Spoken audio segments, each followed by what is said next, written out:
She was a ricochet heading back at me. She was the full circle nightmare weaved into the thick of my dreams. At night, I toss and I turn and I wake up without you at my side. These days, there's a million ways a man can love a woman, but I can't find one way with you. You're the full circle nightmare, making all these bad dreams come true.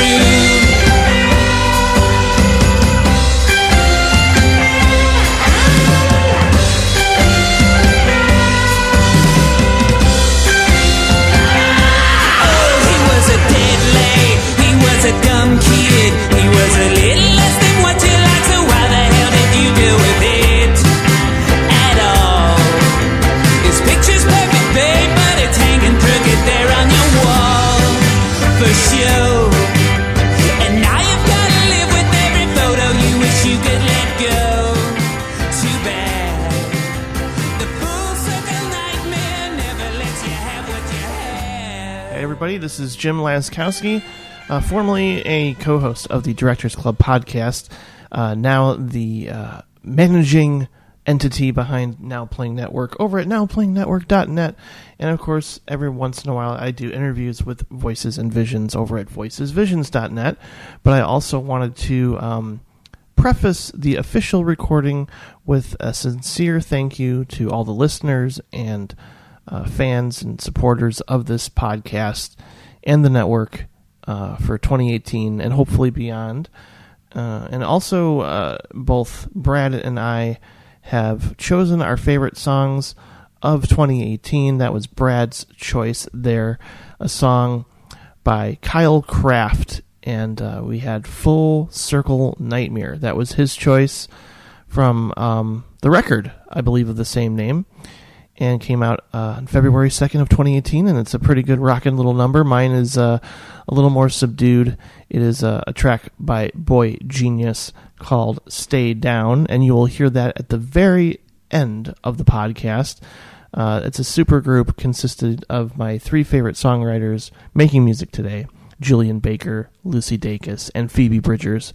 All phenomenal, all a part of the best show I went to, the best concert of 2018, in which I got to see them all play individual sets and then collectively perform their own new material as the group Boy Genius. So I wanted to make sure you knew what you were hearing, but for now I want to get to this epic broadcast in which Brad, Patrick, and I all discuss our favorite films and a whole lot more from 2018, and we get to read a lot of lists. We get to have a great discussion. There are some laughs, and it's very possible at some point, according to Patrick, I might have turned into my cat, which is how this first part ends. Because of the length, it is split into two parts, so make sure after you download part 1 to come back for part 2. Yes, so here it is. Enjoy the show. Yes, thank you.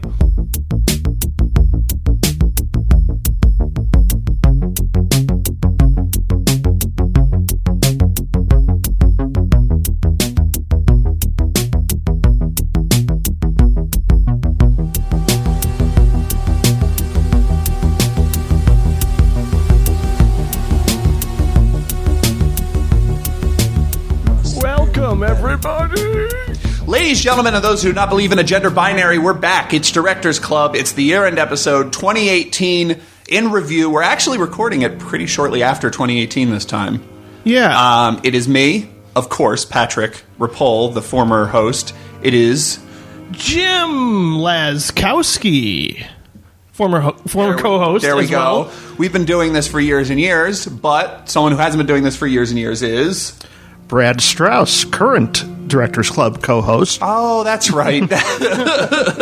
But my first time on Directors Club Classic. Yes. So thank you guys for having me over for this discussion. This is canon. I think this is gonna when this is all sorted out later. This is part of Earth Prime, not Earth 2, like the Francis Ford Coppola episode. The old and the new. That's right. Together at last, we're going to talk about the films of the year. We're going to read lists from listeners that they have sent in.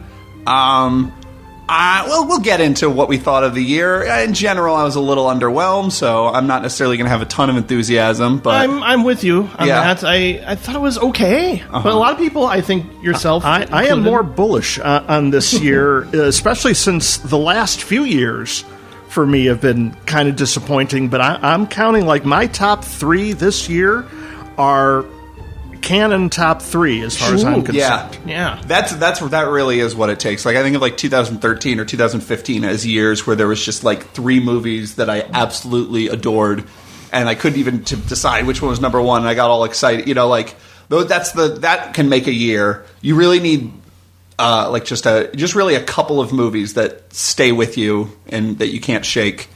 Yeah, and I think once we get to our lists, you know, it's kind of apparent to me at least that a lot of them were very strong films, but not necessarily like, at least for me, all-time masterpieces. And I think, you know, that's fine. I honestly think it's okay to have a consistently good year of very good movies. I mean, I've always thought, like, if somehow no more movies were ever made after this point, like, there'd be enough for me. Like, for the rest of my life, I wouldn't have any problems. So, like, I don't rely on new releases for all the films I watch. But, you know, like, it was funny. Like, I thought last year was kind of disappointing, and I went back and looked at my list from last year, and my number 10 was Dunkirk, and I was just like, man, if I had seen a movie like Dunkirk this year, I would have been over the moon. Like, I didn't have any experience in the theater like I had with Dunkirk, and that was my number 10. So yeah, I went back and listened to that episode and was like, man, Get Out and Dunkirk were like, you know, in my top 20, but way too low. Like they belonged in the top 10, which you had, Patrick. Mm-hmm. But I guess I after rewatching them again and again, I was like, damn, these are great movies. So before we get into our own sort of 25 best films of the year, we have a bunch of other categories that we're going to go through. Woo! And we have all our lists set up. Is that correct, Jim? You ready? Yeah. You need a little time? Yeah. You need me to stall? I could... Well, really quickly, I do have to point out something, Patrick. There's a reason why we're toasting, kind of. It's a bit of a shock when I went back and discovered that it has been 8 years. 8 years? To the day. To the day that we started? Yep. Congratulations, gentlemen. Hey, well, there we go. The first Directors Club episode came out on January 2nd, 2011. And it was all about Mr. Cameron Crowe. And you know what the traditional 8th anniversary gift is Kino Lorber. So... Oh! Yeah, okay. So we'll go back. I'll get you one of those like Roger Corman movies they released on Blu-ray. Oh, that'd be nice. I think that'll be how we celebrate. So do you think we can keep doing this for at least 2 more years? Yes. The tradition here? Yes. Okay. And then quit. And then quit. Gotta make it to 10. Yeah. If America can make it 2 more years, then yes, we can make it 2 more years. Yeah, that's we're still alive. The real question right now. Yeah. Sorry, I didn't realize that. Yeah, it's pretty special. All right then. Yeah, we're keeping this, and thanks to Brad and Al for all their hard work and keeping this going and keeping it alive. Well, it has been so much fun, yeah. And you know, you guys were big shoes to fill, but you know, we're doing our best, and we're really enjoying it and bringing a lot of guests in. I know, Jim, you've been on a bunch, and Patrick, we definitely want to incorporate you into one of our next year's choices. For sure, yeah, we'll keep in touch on that. If you guys do, I don't know.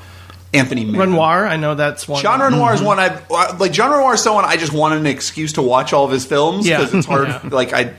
It's hard for me to like get really enthusiastic about foreign film because it's easier to not watch. So like, I would like to be on an episode of Jean Renoir just so I can have an excuse to finally watch, you know, like Human Beast and all that. Yeah. But we should get into our categories. Okay, let's do it because there's a lot to cover as always. Hopefully this episode won't be 9 hours long, but we'll see. You know, it's fine if to it be is. seen. Yeah. A 2-parter is not unprecedented. No. in fact, is the norm. Okay. Want to begin with Hardest You Laughed in 2018. Okay, I'll start the Scorpion Bowl story in Blind Spotting. Oh, yeah. Blind Spotting is a movie of great comedy and great drama, and like I think the thing that makes that movie special is the way it combines the two. For sure. And like that is a harrowing story that is like it's sort of like the worst thing that ever happened to the main character in his entire life, and yet the way that David Diggs and I forget the other actor who's also the co-writer the way they frame the story in the mouth of the guy who just sort of this bystander who saw the whole thing and it was just a hilarious story to him is so brilliant. Yeah. And the two guys who I think are like, he's like telling his boyfriend or whatever about this, event outside the bar, and it was just the weird asides and everything. It's so funny. I could not stop laughing that entire time, despite it being like Pretty horrific. sort of harrowing. Yeah. How about you, Brad? Well, I'm also going to go with something that's not a pure comedy, but definitely has really strong comic elements, which is Sorry to Bother You. Yeah. And I could say this spoiler-free because it's in all the trailers, is this white voice thing the characters have going in the movie is pretty hysterical. Now, there's a lot of the movie that's more serious and more allegory, but when you start getting these badly dubbed, I think David Cross and Patton Oswalt into the characters' mouths. And the Lily effect, James that's for, right. What's her name's white voice, Yeah, which I that's thought right. was a really brilliant touch. Yeah, no, for sure. And there's a moment where he's like, "Spin Doctors, classic." It kills me. Yeah, I mean, every time they bust that out, even when Danny Glover does it, it's just so funny. Yeah, it is very funny. That whole movie has some huge laughs. For me, I went with a combination of Jesse Plemons and Rachel McAdams in Game Night. I think there are several moments involving either of them that made me laugh hysterically, but certainly Can you narrow it down to Jesse one? Plemons holding a puppy in the driveway, and Yeah, absolutely. just like, his deadpan delivery of everything and the whole 3-for-1 Frito-Lay special. Mm-hmm. That whole exchange is just beautifully timed and very funny. Game Night definitely one of the funniest movies of the year. For sure. And a surprise, too. Okay, what's next? Best. You know what? There are some categories I didn't have one for, so I'm not convinced that I have the full list. So you better say the next category. Okay, best use of a song. All right. I am still going to go with the Scorpion Bowl story. When the guy telling the story turns to his boyfriend and goes, "Would you mess with this dude?" His boyfriend goes, "No, he looks like Crazy Bone." And then Mr. Sawed-Off Leatherface by Crazy Bone starts playing. That might have been the actual moment in that story that was the hardest I laughed. Makes sense. As a person who enjoys Crazy Bone.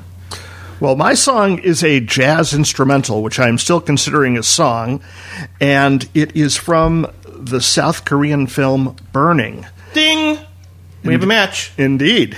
Yes. There is I should say the song. The song is, I hope I pronounce this right because it seems to be French, Générique from Miles Davis. Mm-hmm. And what's the moment? this is the moment when the woman part of the love triangle has some marijuana, and it affects them really well. And she basically I feel like I'm on Inside the Actors Studio. like the most intentionally dorky way of saying that. All right, let's go with it. yes, the weed. Yeah. Is, Devil's lettuce. yes. And she is so into the moment, and this is the part of the movie where the three sides of the triangle are bonding in as much as they can, and she kind of goes into this trance and dances and takes her clothes off. Mm-hmm. And it's done to the Miles Davis song, and the effect is really lyrical. It's definitely the high point of the movie for me. Did you know the song beforehand? I did not. Yeah, It didn't even occur to me that it wasn't part of the score. It's integrated like so plainly and like so perfectly. Like I didn't realize this would even be considered best use of a song. Yeah, definitely one of my favorite moments of the year for sure. But also, I guess honorable mention goes to "Rock Around the Clock" in Cold War, which is a song I hadn't thought about in a very long time. Then it's used in this beautiful love story that takes place in 1950s Poland, and there's a lot going on in that movie, and we'll talk about it more. I have not seen Cold War. I'm going to say, in previous years, I've had a list of movies I haven't seen. Your list of shame? That is too long this year, so I'm just going to mention when a movie comes up that I haven't heard, that I haven't seen. Yeah. I'll just mention it. Although we're going to go into spoilers in case that, of hasn't course, been clear. of We're course. just going to go into full spoilers this whole podcast. So I also haven't seen Cold War. It Yeah. hasn't opened in Chicago yet. I think you probably saw it at the festival. Yeah, I saw it at the festival, and I got inundated with screeners this year. It was like crazy. It was like double the amount I got last year, and I couldn't keep up with everything. It was silly. But next up, we have best line of dialogue. all right, I'm still going with Blind Spotting. When their friend who drives the Uber pulls up and goes, "What that boat do?" it made me so like that. That also is closest to hardest I laughed, and that is something that me and A lot of great dialogue in that movie. Me and my partner have been shouting "What that insert noun do" to each other since we saw that movie. It's just so wonderful. That whole sequence is wonderful, but that line especially. I'm going to go to the very end of, I love that I can say this, the new Orson Welles film, Yeah. The Other Side of the Wind. And the spoiler warning ensues, because this is what happens at the very end of the film, and it's John Huston says this line in regards to his feelings about filmmaking and the people in his life, which is, "You shoot the great places, pretty people, all those girls, boys, shoot 'em dead." Ooh. That makes a lot more sense in the context of the film, and it's a very cool moment that gives me shivers. That's on my list of shame. I will catch up with it soon. You didn't catch that one? No, I did not. I really wanted to see it on the big screen, but that was like it played the Music Box for like a week or something. 2 screenings, I believe. is all we just got. 2 screens. Yeah. Oh, Thanks, Netflix. yeah. I'll catch up with it on Netflix, I'm sure. But It's frustrating that like when Netflix owns a thing, that means it will never get like a nice Blu-ray version. Like there's a lot of Netflix movies that I just get real mad about. I can't imagine that being the case for Roma. It's possible. I mean, I'm not, sure it's possible. not necessarily true, but like it's very possible they will just never release that on Blu-ray because most of their movies and TV shows never get any kind of physical media release. Sad but true. But Roma is getting a little bit of special treatment from Thankfully. Netflix, probably because they want the Oscars. Yeah. And it is going to be at the Music Box for about 5 days in another week or so. Yeah, I have not seen Roma yet because I am waiting to see it in 70 millimeter. So we'll have to check that out then. What is the next category? Well, I have to reveal my line of dialogue. No, you don't. No one cares, Jim. I know, Let's nobody move on. cares. I don't okay, know. go ahead. I've had nightmares that made more sense than this from Death of Stalin. There's a lot in that movie that's quotable, as it is with most of. Is it Iñárritu? Wait, no, that's who's the guy? Armando Iannucci. Iannucci. Yeah, he's kind of the master at that. And there's a lot in The Favorite too, for sure. But I for some reason that line kind of summed up 2018 for me. There's just a lot of crap, a lot of craziness going on. Both politically, sociologically, and personally. So I've definitely integrated that line into my life. I've had nightmares that have made more sense than this.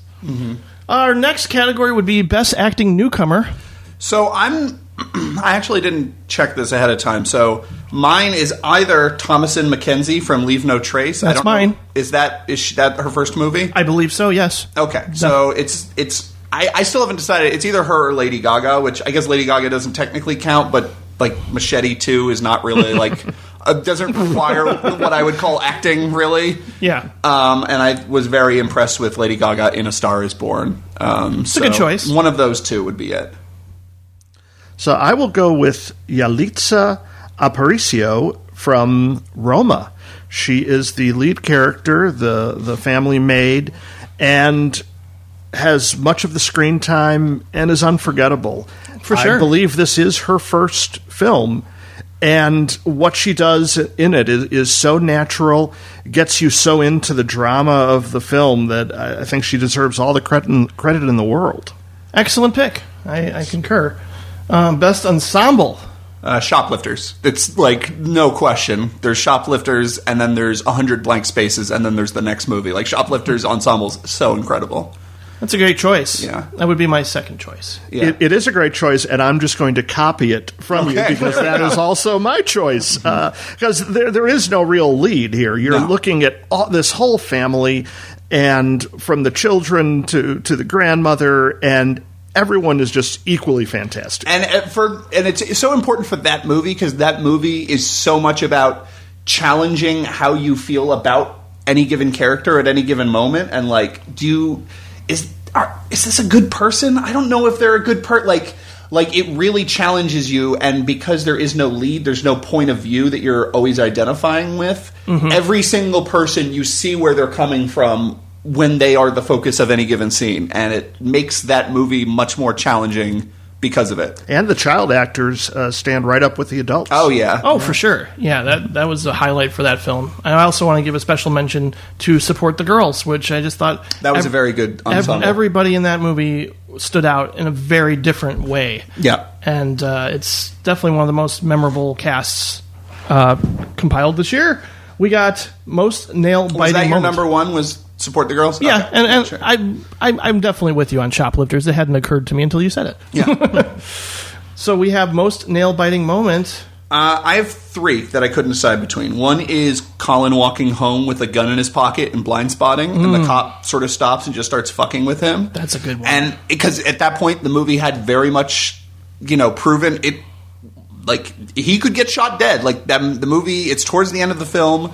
I fully believe that could have been the end of the film, or, something else terrible with the cop discovering the gun that he has taken from his best friend that is in his pocket.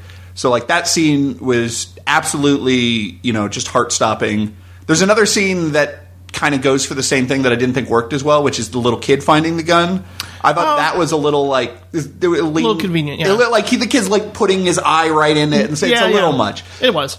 So there's that.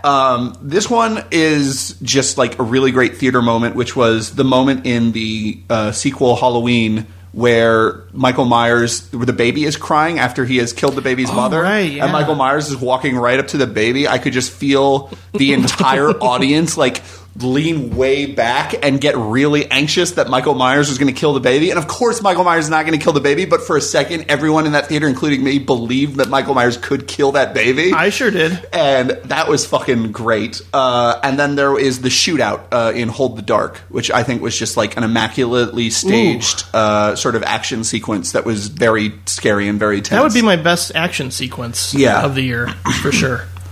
Well, I was always, in this case, going to go with something from Hereditary, because that is a movie that keeps you on edge and uncomfortable the entire way through. Yes. Probably the scene that most nail-biting is the one near the end that leads to the climax and starts with a seance.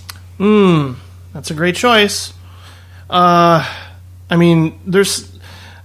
think this one might be just a tad overrated, but at the same time, there's no denying the fact that when I saw this, in IMAX, Mission Impossible Fallout, the helicopter sequence, it's very good. Kind of blew me away. Yeah. I think there's great action sequences in the film.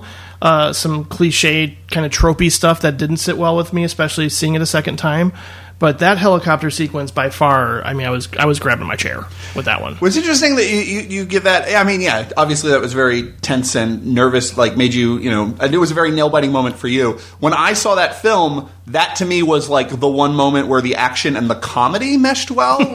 There's a weird sequence where Ethan Hunt is trying to be a badass and he just fails to be. Sure. He tries to do a action movie guy one-liner when he drops the boulder, and then the boulder just misses, and then he tries to do another action movie guy one-liner when he pulls up next to him, and the guy just pulls out a giant machine gun, and it's it's this my main problem with Mission Impossible Fallout was there weren't enough of those kind of bits of personality and character. Yeah. I think Ethan Hunt is kind of I haven't seen the two previous films, so maybe there's just a ton of backstory that's important that I'm missing, but he felt very blank to me in this film. But that to me was oh, that's hilarious. That's what this whole movie should have been. It should have been funnier. Yeah. I never thought of it as tense necessarily, though it's obviously a well done action sequence. Oh, it is. Yeah, for sure. Now, every year we come across this with Best Director. Now, if your choice for Best Director gives away your number one film, should we reveal it, or I don't know. We do this every year. There's one of those things where Best Director or Best Editing. I don't know if I can honestly say, because I don't know what the director was on set. I don't know what choices are the directors versus the screenwriters versus the actors versus whatever. So the best guess I can have for who the best director is just the person who made my favorite movie. So I always abstain. I think I'll abstain as well, because that takes us right to the top of the list. I agree. Yeah. That's fine. That's totally fine. So let's go with Best Actor. Daveed Diggs from Blind Spotting. Excellent choice. I'm not a millionaire, so I have not seen Hamilton. So, like, this was my introduction to Daveed Diggs, and that movie has a lot of tonal shifts in it, and he is, like, part of, like, a huge reason why that movie works is because he sells all of them. He is a really gifted comic actor, and he's a really gifted dramatic actor. And he can find those two sides of the same person in the character of Colin, like, really well. So I think Daveed Diggs was my favorite actor of this year. And my favorite is Ethan Hawke from First Reformed. We have another match. It's a film that I didn't like as much on the first viewing, but I was also very sick when I first saw it. I like it a lot more, especially now that I was able to understand it, at least have a little bit more clarity. And I've always been an Ethan Hawke fan. I know a lot of people haven't been, but this is by far his best performance, I think. Well, I'm kind of used to loving him in Richard Linklater films. Yeah, for sure. And then he was also great in The Devil Knows You're Dead. But kind of like you, I kind of have these memories of the douche from Reality Bites. And I'm like, do I really want to be following this guy? Ethan Hawke has a thing where he has bad taste in projects. Like, he gets himself in really dull, like, dramas all the time. Like, I think, what's that, Born to be Blue or whatever that... Yeah, that was all right. Like, I thought that was really bad. Like, he finds himself in just these, like, really uninteresting roles all the time. So when he finds an interesting movie like First Reformed, it's always very nice to be reminded, like, oh, yeah, no, that guy can definitely act. Oh, 100%. And it's such a tricky role, and he has to hit a lot of different notes, and he hits them all perfectly. The tone of the film is very tricky to get correct, because it is not exactly naturalistic, but it's not a big, flashy, like, loud performance either. Right. Let's go with Best Actress next. I don't gender acting category, so I abstain. Okay. The best actor of any gender this year for me was Daveed Diggs, so I didn't think of another one. I'll just take the moment, though, to bring up somebody else whose performance blew me away, which Toni Collette from Hereditary. Mm-hmm. Again, you have a horror movie and a director who knows how to do suspense, how to do scares, but you also need that emotional involvement.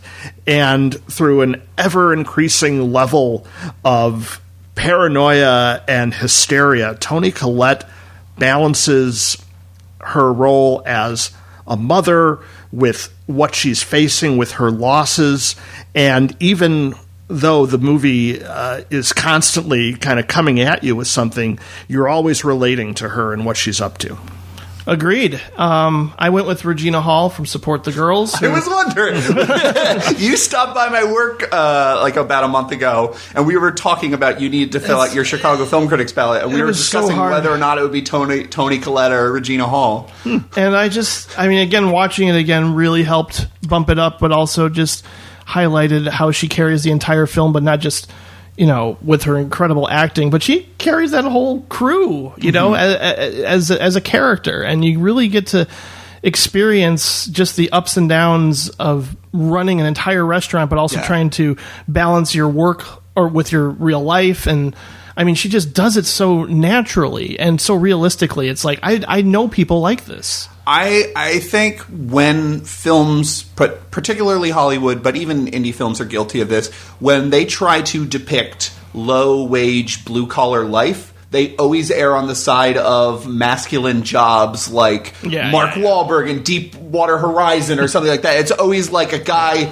It's always like fucking Denzel Washington, like going to drive the train, being like, "I'm just a regular guy. I don't know." And like they're like the actual like face of low wage work in America in 2018 is a lot closer to something like Regina Hall. Absolutely. And there's a factor of like emotional labor that is what the film is really about, that she carries so amazingly well. And it's like it's such a great character, but it's one of those things also where it's like Regina Hall's always been good, but she's just been in a lot of bad movies. Yeah, she's been in a lot of goofy comedies. It's easy to not realize Regina Hall is good. Yeah, no, she's because great. She's just in like Best Man Holiday or whatever. Like I don't. She may not actually be in that, but like it's just there's a lot of uninteresting roles that she has been in, and that one she's really nails it. Absolutely.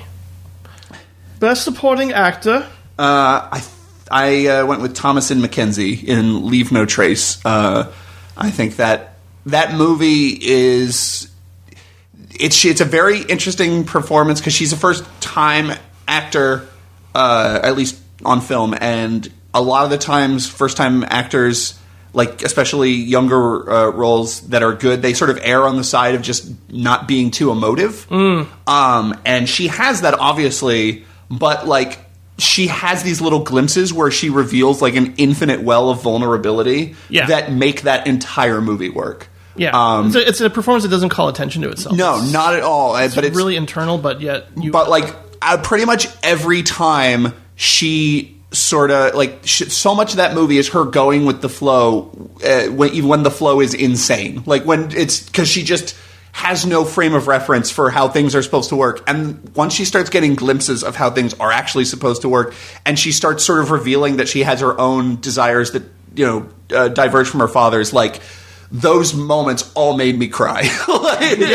like actually, like a good runner-up would be Sam Elliott in A Star Is Born, who had a similar thing where like Sam Elliott's in the movie for maybe 7 combined minutes, but he made me cry almost the entirety of when he's on screen in A Star Is Born. Yeah, that's a great choice.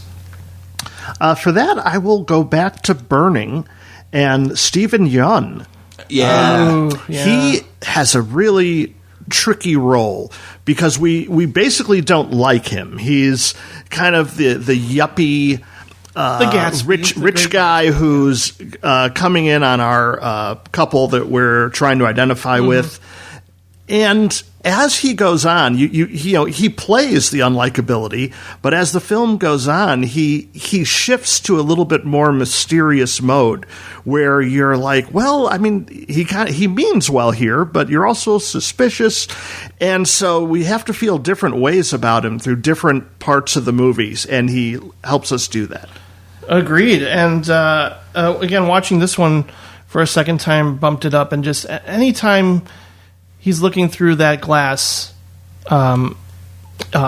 Stephen James in If Beale Street Could Talk. I'm kind of a wreck whenever he is being openly vulnerable and expressing all his feelings and emotions for this the woman that he loves, even though he's incarcerated, and he doesn't, again, overplay things. It's, it could be this really it's not like Midnight Express where you're crying, he's crying his eyes out or anything. It's really, you can sense him wanting to just have this catharsis, but he keeps holding back emotion. But I just think his facial expressions say so much in this film, and he's also new to me. I don't know if he's been in anything before, but I believe he has, but yeah. But it's just, I mean, he's not in the film a whole lot, but when he is, he does make a really strong impression, as does the lead actress too. He was in Selma, as a matter of fact. Oh, really? Okay. Not a huge role, I don't believe, but anyway. What's just the next a great actor category? It's Best Supporting Actress, and I'll go with Emma Stone in The Favorite. I think she really impressed me. Yeah, I really, really liked Emma Stone when I saw Easy A. Yeah, I didn't like her. I saw The Rocker, which was a terrible movie that she was really funny in. And then I was like, oh, huh. Like, it always catches my attention when someone is good in a bad movie. And I thought she was really good in The Rocker. And then, since then, she has been in nothing that I've really found that interesting. I didn't see La La Land. Maybe I would like it, but it just didn't seem like my thing. It's not. Yeah. It's a little overrated. It's a little overrated. Yeah. But she really impressed me in The Favorite, more than recent roles that she's had. And again, she's, kind of not necessarily carrying the movie because we have Olivia Colman, we have Rachel Weisz, but she's our main introduction into this world. And I feel like every step of the way, you don't know exactly what cards she's laying on the table. I think she's really good at being, just contrasting actions with her delivery of things. So I just love her. Love her more. Sadly, The Favorite is on my Walk of Shame list. Okay. Because it's the one I haven't gotten to that I wanted to. But what's her character in Beale Street? She is the mother. Okay, yes. Of the young lady in the romance. And when the young lady's fiance is arrested for a crime he didn't commit, and she goes all the way to Puerto Rico to try to save this man, to save her family. And she has such a fierce sense of independence about this. And every scene she's in, she dominates the film. And, you know, I did look at her IMDb and that she's actually been around for a while, but this was really the first time I said, whoa, this is somebody to watch. Yeah, Regina King is great. Everybody's acting in that movie is pretty impeccable. So now we have Best Score. So my best score of 2016 was Nicholas Britell's Moonlight, and my best score of 2018 is Nicholas Britell's score for If Beale Street Could Talk. And we have a match. Very, very similar, but like Beale Street and Moonlight, they are different as well. If it's an expansion, it's really interesting. It's this motif that keeps repeating, and the whole movie is very sort of expressionistic, and it's all these flashes of back and forth in time and different moments, and it's sort of this single emotional journey that is sort of tied together by the music, and I just thought it was incredible. Could not agree more. Yeah. I absolutely love that score, and it's when that first opening shot of that movie, I was like, this is, I already love this score. Just watching them walk together and with that music playing, that really sort of melancholy but also heartwarming music. It's finding that right balance, and I think it sort of contrasts again, like, oh, these people are clearly in love, but there's some darkness underneath it, and I think the music reflects that beautifully throughout the whole movie. Well, it was a beautiful score. I'm going to choose Terrence Blanchard, who did the score for Black Klansman. It's kind of an unusual score because the main theme that I remember the most is kind of a guitar solo played above some classical sounding backgrounds, and it's very evocative. And for a movie that has to change its tone from comedy to drama to suspense just on a dime, this score grounds everything. Yeah, no, I like that choice, actually. I think he's, him and Spike Lee just work really well together. Yeah. What other scores did he do for Spike Lee? I would think 25th Hour for sure. Okay, yeah, that's a great It score. looks like he did most of Spike Lee since at least Crooklyn. Okay. Yeah. All right, what's next? Best screenplay? Best screenplay, Blind Spotting. It's really hard to do comedy. It's even harder to do comedy that is rooted in characters and themes. And it's even harder to find a balance between comedy and drama. And I think Blind Spotting just nails it all. There's just like a few moments that sort of overstep and overreach and don't quite work. But all in all, I think it's just like a phenomenal first time, especially like as a first time screenplay. I just think it's incredible. We have another match. All right, there we go. And I'll again defer, but I mean not disagree, but just choose a different one with Black Klansman again, because and for the exact same reasons as the score.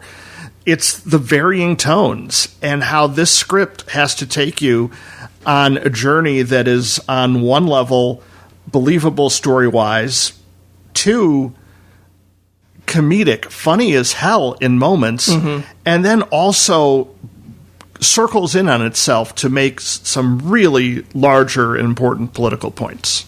Indeed. How about best cinematography? I think this was a hard one. Like the part of the problem with these categories is we get them at the end of December. And so I haven't been going through this whole year, like marking down. And so I'll think back at movies I saw in March and be like, what did that look?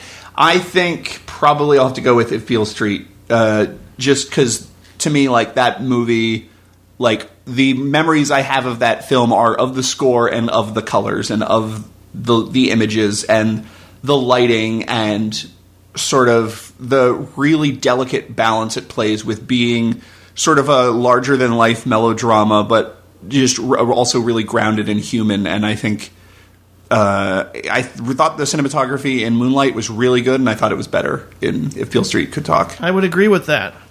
What would be your choice? Because it might be a match. Who knows? It might, but it isn't. It is a film whose look, among all other things, blew me away. It's Roma. Yep. And Alfonso Cuarón was, in addition to the director, also the cinematographer. It is this gorgeous, high-definition, black and white. Everything is so vivid in the film. It's about a time and place. And really from the very beginning, you get to know it intimately, and the visuals are doing these small things, but they're also creating an epic atmosphere as well. It's one of the most gorgeous films I've seen in years. I would agree with that 100%. I mean, I kind of knew from the opening shot, I'm like, well, this is going to be a special movie to look at, especially, on the big screen, which, again, I'm not going to make that argument of like, you need to see it this way, you need to see it that way, because I will say the way to not see it is to own a small television and a bad internet connection and try to watch it on Netflix, because it is a film of almost zero close-ups, and so much of it is the fine detail of the cinematography of that house. And if you, like me, have a small TV and a bad internet connection, you do not get that. And I watched the first 45 minutes of that film on Netflix and then said, you know what? I'll wait for it to be at the music box. Smart I move. think you made the right decision, Yeah. and I'm going to be that guy. See, if you can, if in any way possible, see this movie in a theater. It'll still be brilliant on your TV, but it's an entire other level of brilliance when you're dealing with not only the cinematography but the sound design. Yes. Couldn't agree more. How about the worst film of the year? I will watch pretty much any mainstream Hollywood horror film, even the really terrible ones. I tend to enjoy in some way just because I just find the sort of the course of horror and the way it changes with the culture interesting.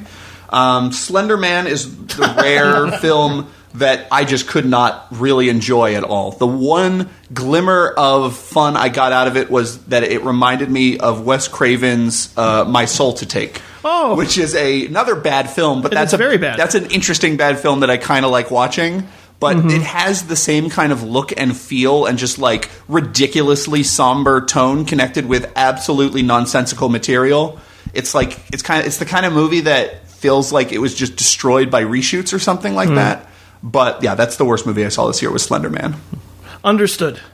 Well, for me, it was What the Hell Happened with A Wrinkle in Time. Ooh, yeah, that's a good choice. That was a bad movie. And it's bad for a lot of different reasons. I mean, it's bad, first of all, because there's a shot of a giant Oprah in which people are looking at her in awe, godlike, and it wasn't even a well-done shot. No, well, if it's not well done, that's one thing, but I can get behind a godlike Oprah.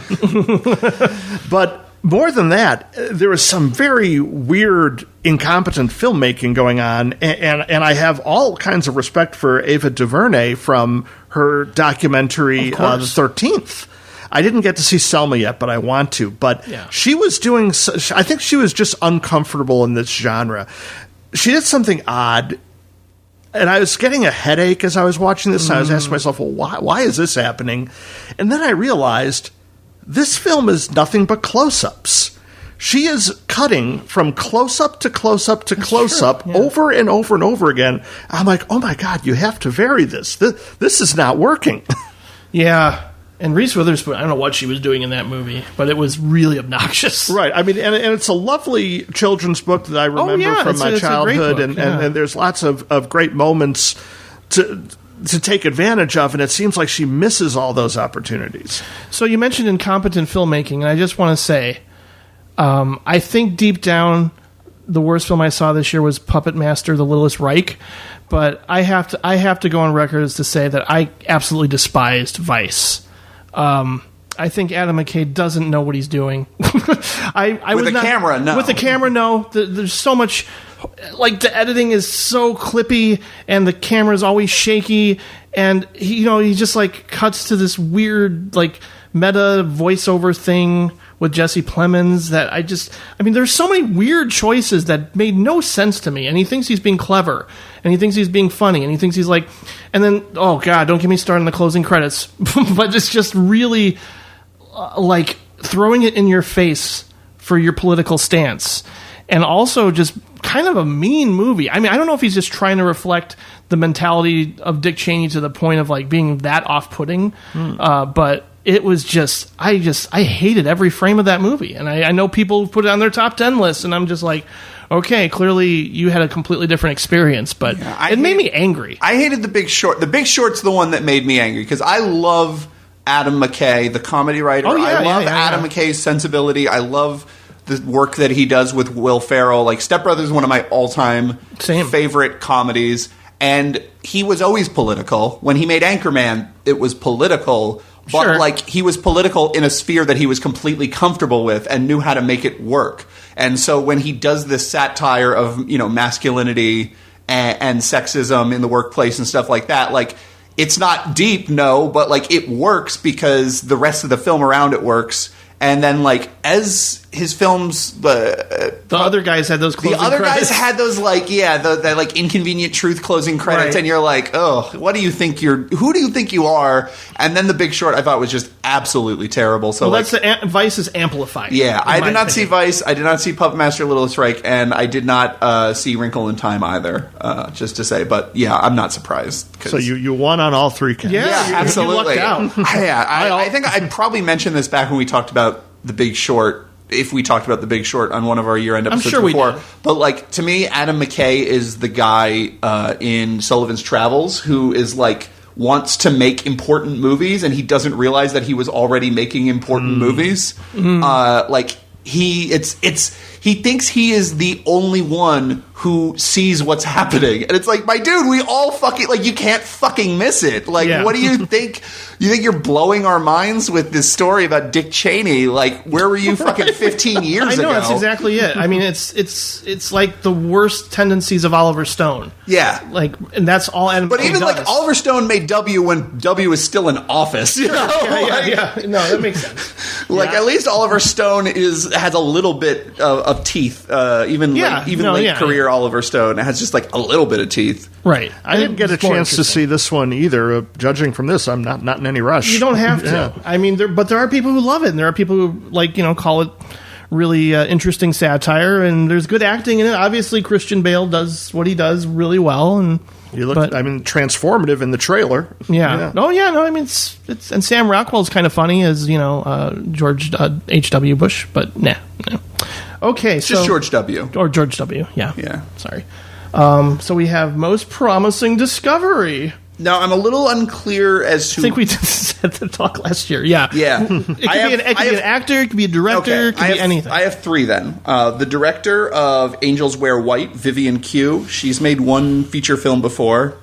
Oh, crap. I forgot to put that on my list. I just realized that. Yeah. Oops. Because I just watched it within the last week, and I'm like, oh, that's right. I forgot. So Angels Wear White's an incredible film that we will be talking about later, and... My understanding is that it is sort of in line with her previous film in that it sort of it blends thriller like genre mechanics with very intense political content in a very good way. And we'll be talking about Angels Wear White later. Also, Daveed Diggs as an actor and as a writer, just absolutely incredible. As a rapper, not so much, but I'll forgive it. He can rap in all the movies he wants if he keeps it up. And then third, I would probably say, and this is outside of the realm of 2018, but this was the year that I started watching Johnny To movies, and Johnny To is fucking incredible. So, okay. Johnny To was my personal favorite discovery in terms of just all of film time. I don't know what Johnny To's current career is looking like, but he's made just like a dozen incredible movies. Well, thanks to our friend Al, also my current co-host with the Directors Club, I got a chance to see a really fun science fiction film that just showed a lot of what could happen on a low budget, and that's The Endless, which was directed by two real-life friends, Justin Benson and Aaron Moorhead. Mm-hmm. They also were the stars of the film. They had done a couple things before this. Spring and Resolution? Yes. Yeah. Right. And I haven't had a chance to see them, but I'm looking at the ideas they're coming up with for science fiction in this film and how they shot it. I'm like, well, imagine what they could do if they had a budget. Imagine what they could do with some more seasoning. And so I think, the Endless really holds a lot of promise for me. I feel like I don't actually know where their careers are, but they feel like their last three films have been talked about in this way with increasing volume, and I think they're at the point where they might do the... who's the director of... I hate him. That one. Yeah, You're Next.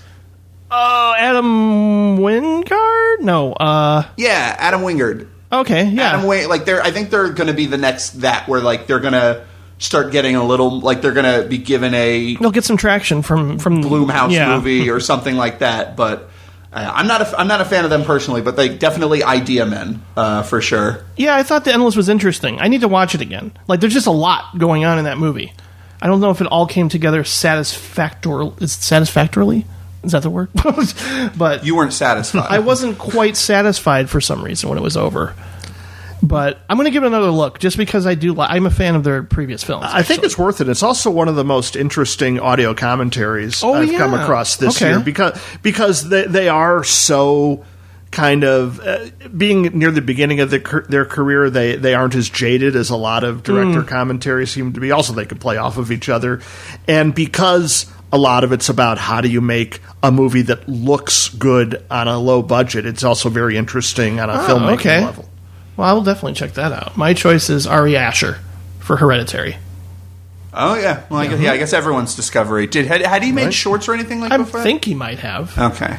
But we'll talk more about Hereditary later. I'm sure we will. Indeed. Best older film you saw for the first time in 2018. I mentioned Johnny To. He has a cop film called PTU, which I think is the greatest cop film ever made. That's right. You did make. I think you gave that 5 stars. That is one of the very few films I saw this year for the first time that I gave 5 stars. It is absolutely incredible mix of humor and exciting action and sort of investigation into, Hong Kong corruption and questioning, like what do we need a police force for? But the thing that really blew me away about it is that it plays all of these ideas in this larger than life way that it's just such an amazing visual idea I've never seen happen before. But it all takes place on the streets of Hong Kong over the course of one night. And everything is lit. The streetlights are like spotlights. Like the streetlights, I don't know if they replaced the bulbs or if they just adjusted the exposure or whatever. But like all of the streetlights are the brightest lights you've ever seen. So people are having these sort of like Shakespearean existential dilemmas on the streets of Hong Kong under spotlights. And it gives the whole thing a really amazing theatrical feel. And it gives this fascinating level of unreality to a film that already has so much else going on. Wow. And it really binds it together. And it is, I think, the greatest cop film of all time. Not that I've seen them all, but cool. Yeah. PTU. Check it out. Apropos of nothing, I had a dream last night that Quentin Tarantino came over to my apartment to podcast. And he mentioned to me that with the death of Ringo Lam, I think there's a lot of other directors you should check out, and Johnny To was one of them. Is Ringo Lam dead? Yeah, he just died a couple days ago. Oh, I didn't realize. But no wonder everyone I follow on Letterboxd has been watching fucking Ringo Lam movies. I watched a bunch of Ringo Lam movies this year, too. Full Contact I saw in 2017, but if you haven't seen Full Contact, that's my favorite action movie ever. Yeah. So apparently my subconscious is also telling me I need to check out PTU. Yeah, for sure. That's same school, I think. Johnny To and Ringo Lam sort of came up around the same time in that post-John Woo sort of era. Well, then I would like that. So I love old Westerns. Sure. And as much as that, spaghetti Westerns. So I found this Western I was not familiar with that was made well before the spaghetti Westerns came about, but almost has that feel to me. It's called Day of the Outlaw. It came out in 1959, was directed by Andre de Toth, whose works I don't really know that well. I know he did House of Wax, but this blows that one right away. It is a stark black and white film, also very low budget. It doesn't look like a John Ford and Monument Valley. It is bleak. It takes place during the winter in this snowscape and a small town, and it seems to be about ranchers versus farmers. Robert Ryan is the star. Oh, that's good. But when the outlaws come in, they are led by Burl Ives, who I usually associate with Friendly Christmas Specials, but he is an amazingly hissable villain in this. Also, Tina Louise, Ginger from Gilligan's Island, is in this as well. So what I love about this is its misdirection, because Robert Ryan, who's amazing always, is heading into this thing seeming to be the heavy, But then once worse heavies come to town, there's a lot of moral ambiguity, and that's just fueled by the photography of the snowy, the town and the snowscape. And when they get into this kind of wilderness situation, you're just like, wow, this is getting a lot more real than most 1959's Westerns let themselves be. What caused you to watch it? Well, it had been recommended to me a lot. I used to belong to this forum called Mubi before it went defunct. The streaming service is still out there, but sadly they disowned their forum. Mm-hmm. And people are constantly trying to bring up things that aren't the obvious choices, but you should get to it. And I kept saying, well, that's one I should eventually get to. A little harder to find, not available on Netflix, but I did find it at Facets, one of our local video stores. Mm-hmm. And I'll definitely seek it out. Yeah, it's just, if you want to kind of, it seems like an exact mixture of the 1950s traditional style Western with elements that Sergio Leone is going to bring in just within a decade. My answer is the most obvious cliche thing I could say, but I finally saw this movie you may have heard of called Lawrence of Arabia in 70 millimeter. Finally, that one's gonna be difficult to beat. Well, it's just, I mean, it took me forever to see it, and also I know it's played the music box set at 70 millimeter in the past, but this is the first year I finally caught up with it, and I just. It's just one of those it's almost like when you see 2001 on the big screen in 70 millimeter. It's a must-have experience within your life. Except the funny thing about Lawrence of Arabia as opposed to 2001 is Lawrence of Arabia has all of these other amazing qualities that have nothing to do with its epic scale. Yeah. Like, it just tells an amazing story with, like, an amazing central character, and there's just all these little beats that work. So, like, there's a lot of epics that don't live up to the hype. I saw Bridge on the River Kwai for the first time this year. I do not like that movie very much. Like there's a lot of big movies that, you know, it's easy to tell someone, oh, you got to see it in 70 millimeter. Like 2001: A Space Odyssey, absolutely incredible movie, but like not a surprising movie. When you see it, you'll go, yes, that is great in the way that everyone acknowledges that it's great. Lawrence of Arabia was a surprising movie the first time I saw it. Yeah, no, absolutely. But also honorable mention to seeing Nicholas Ray's Johnny Guitar. Oh, wonderful. At the music box. It was like one of those matinee. I think it was 70 millimeter. Or maybe it wasn't. No, it probably wasn't. It's 35. Yeah. It was 35. But yeah, it was. I mean, the colors popped, and watching Joan Crawford kick ass is just such a joy, such a delight. But it's just like the interactions between all the characters in that film too. Really, you know, early on, once everybody's starting to get to know one another in the saloon and things like that, it's just like Nicholas Ray really knows how to capture tension between these contrasting personalities so well in all of his films. But that one, it was just such a joy to see on the big screen. I was like, I just want to watch every Nicholas Ray movie on the big screen. He's one of my favorites. So yeah, it's worth it. I mean, Johnny Guitar has such great allegory and gender swapping. And it does what's completely unexpected. Right. And Lawrence of Arabia, I mean, what can I say? It's basically in my top 25 of all time. Yep. I think Peter O'Toole gives one for the ages. Yeah. You know what those two movies have in common? They're both very queer. So that's also not too shabby. Okay, yeah. All right. So I mean, that bridges right into would that be your best theatrical experience? Yeah, as well? I would say so. And I also thought, like, there was this series. I think you attended it with Regina. The series of short films at the Chicago International Film Festival. Mm-hmm. That was an experience just because the person next to me was like the whole time. Oh, the experimental shorts. Yeah, just like what? Like they thought they were going in to see a fucking Mission Impossible movie or something? I don't know. They were just like, what was the point of that? Like, just the reactions next to me was just as entertaining, but like in a completely different way. Sure. These are all really meditative, very slow, experimental like shorts. The new Ajipong Weird Chickathol. Was it Uncle Joe? Yeah, we're allowed to say Joe. You know what's funny is Uncle Joe is the one I can never remember. I can't pronounce one and I can't remember the other. I love that one so much. That's very good. Yeah.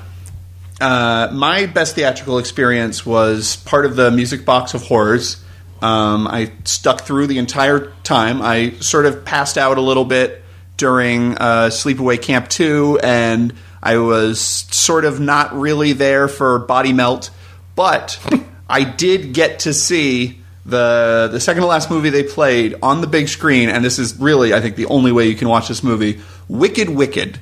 Have either of you seen Wicked Wicked? No, I haven't. I wish I'd been there for So that. Wicked Wicked is a film that plays out entirely in split screen, Right. which sounds like a fascinating, super formalist, De Palma-esque sort of like self-referential meta kind of thriller, because it is a 70s film. It came out around the same time as like Sisters and stuff like that. But it is in fact the most banal, mundane. It is like, okay, so if you've seen any of the Airport movies, it is like Airport except about hotels. But it's like if that movie had Psycho bolted onto it. Oh, weird. Most of the movies doesn't really make fascinating use of split screen. Most of the movie is just like they shoot two angles at once and they just have them both on screen. Or like there is a little bit of the sort of Hitchcockian sort of a thing where like they'll have two people having a conversation on one side of the screen and they'll have someone like watching them from afar on the other. But like it isn't like the scene in Sisters. It isn't like when De Palma does split screen. It isn't really a super well-made movie. But what it is baffling because it's a choice. Like, to make a movie like that is so difficult and so disorienting. Like, it's a choice that is very anti-commercial, but the material is like the worst Airport paperback commercial thing ever. Oh, weird. It has a very odd sense of humor. Like, it kind of... Like, parts of it feel like it's trying to be a legitimate horror movie, and then parts of it feel like it's The Gong Show. Like, the two main characters have a on again, off again, like, sort of tumultuous relationship, and they consummate it. And then, like, they consummate it in the presidential suite where there's, like, a picture of Teddy Roosevelt. And, like, after they've done it, the picture has changed where he's, like, giving thumbs up. And, like, there's just a lot of really weird material. It kind of almost feels like Herschel Gordon Lewis, like, some of the gore and some of the camp. It's such a bizarre movie, and being on so little sleep and seeing that sort of movie on the big screen, which again, like a split screen movie, that's the way you want to see it. Like, there's an organist who just has like a book of the score of the film open and is playing it. So sometimes it'll just cut to an organist playing the score. Like, it's so bizarre, and it was so inexplicable. And I loved every second of it. It's not a great movie, but if you can find yourself in that exact context, you should watch it that way. And the best moment of the Music Box of Horrors for me was hearing you applaud during the shot in the keyhole in opera, in Dario Argento's opera. I'm not a big Dario Argento fan, but that's like yes, that's the best moment in his entire filmography. You're probably right. Nice. So, yeah, I was thinking about some of my favorite films for this category, but then I realized it might actually be from one of my least favorite films of the year, but still a great theatrical experience because it's Neil Young's film Paradox, directed by his now wife, Daryl Hannah. And I didn't know about this one. Neil Young is one of my musical heroes. I adore his work. His filmmaking, which he actually has a few, not so much. They're just not movies I can really and these aren't get concert into. films. They are not. In fact, I would recommend a Neil Young concert film, Heart of Gold. That's Sure. Yeah, amazing. Jonathan Demme. This is not like that at all. This is kind of a weird sort of Western, but not really. Willie Nelson shows up randomly. And What year is this from? This year, 2018. Okay, wow, okay. Yeah, I didn't know. And so why am I bringing this up is because Neil Young was there at the screening, at the Music Box, and I'm like, okay, this movie's no good, but there's Neil Young right there, and so I need to be right here. Oh yeah. And it also has another great quote of a movie this year, probably the best thing about the movie, in which one of the characters says, "Love is like a fart. If you've got to push it, it's probably shit." Okay. Oh, all right. Does Willie Nelson say that? Willie Nelson doesn't say much, but his sons are in it too, and they sing a lovely version of "Angels Flying Too Close to the Ground." When you said that, when you did that quote, I imagined Willie Nelson saying it. That sort of thing sounds fascinating anyway. Like, they have enough money, they can sort of just produce their own weird little films, and it's just like, yeah, Willie, get out here with your sons. Your sons want to be actors. Go ahead. It's just completely self-indulgent, and it's a guy who is instinctively a genius musically, but he still has these film ideas, and there are moments where it's like, oh, that's kind of cool, but then you're watching as a whole and like, yeah, no, none of this really makes any sense, and Yeah, I've been curious to see Journey Through the Past, just because that song was used in Inherent Vice, and I'm very curious about what would a Neil Young directed movie be like? And I think that might be more of a music documentary of some kind, but I do love that song that's used in Inherent Vice. Very interesting. I had no idea he put out a movie this year. And I do want to just spring this on you guys. If you guys don't have an answer, that's fine, because this wasn't on our list originally. But I was curious what your most disappointing film of the year was. Annihilation. Annihilation? Yeah, I keep going into Alex Garland movies thinking, okay, maybe I'll click with him finally. And so you didn't like Ex Machina? I didn't like Ex Machina, but you were still disappointed by Annihilation. Yeah, I was, just because again, high expectations. Everybody's saying it's amazing and one of the best films of the year. But they said that about Ex Machina, and you didn't like that that's one. True. Okay, interesting. Yeah. I'm just I one script of his I love, and that's Never Let Me Go. And that's probably the only thing of his I really, really love. And at the same time, I was going into this thinking, okay, maybe this is it. Maybe this will be the Alex Garland experience that I've been hoping to have for a while now. And once again, I was like, didn't click with me. I'm on the same boat with you on that. I know Annihilation gets a lot of love. I thought it was all right. I didn't think it was transcendent in any way, and I didn't really think Ex Machina was either. Yeah, I'm exact same place. For me, most disappointing was The Death of Stalin, because I absolutely love Armando Iannucci. I love, Veep is just one of the greatest TV shows of all time. For some reason, I thought you liked it. I loved In the Loop. I was fine. It was okay, but I was like, okay, I haven't really seen many good comedies this year, but at least there's an Armando Iannucci movie with Steve Buscemi and Michael Palin in it. Fucking A. Yes, this is totally up my alley.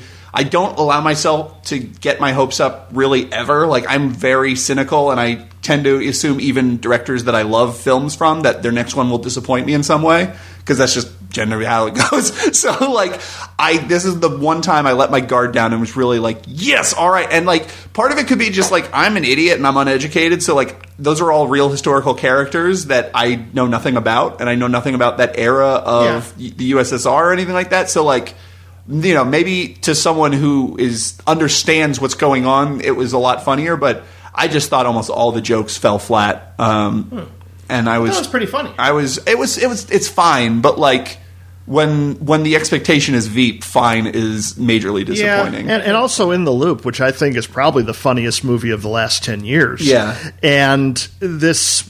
I didn't hate it. It had its moments, but it certainly did not rise to that In the Loop level. I also think Creed 2 is massively disappointing. I thought that movie was really half-assed. Yeah, I liked it. Yeah. I mean... It's a boxing movie. I like all boxing movies, but compared to the first Creed, I thought it was it's just definitely a disappointment so compared to the first Creed. Yeah, I would say. But I don't think I went in knowing it wasn't Ryan Coogler. I think that was my problem. Yeah. Oh no, he did a much better job with the boxing matches in the first Creed. Yeah, absolutely.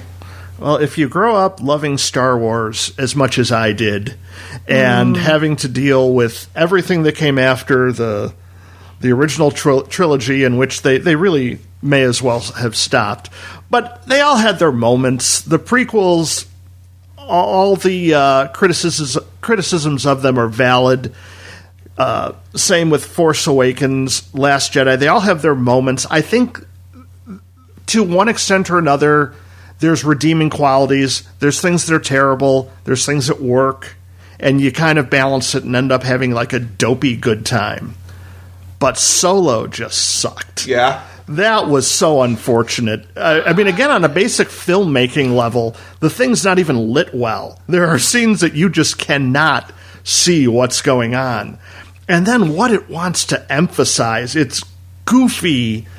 It is goofy. It is goofy, but it's goofy in a way that isn't Star Wars goofy. And I don't even think it is the way Lord and Miller would have made it goofy if their they film would've was done a much better job. allowed to stand. Yeah. But everyone's criticized the moment, but where they have to explain how Han Solo got his name, how he got his blaster, all these little nerdy bits that don't really matter on a storytelling level, and then there's nothing. I mean, I guess the train hijacking sequence is pretty impressive. Oh, that was cool. But aside from a scene here and there, I just found nothing to bring me in, which it puts it for me even below all the other Star Wars related projects.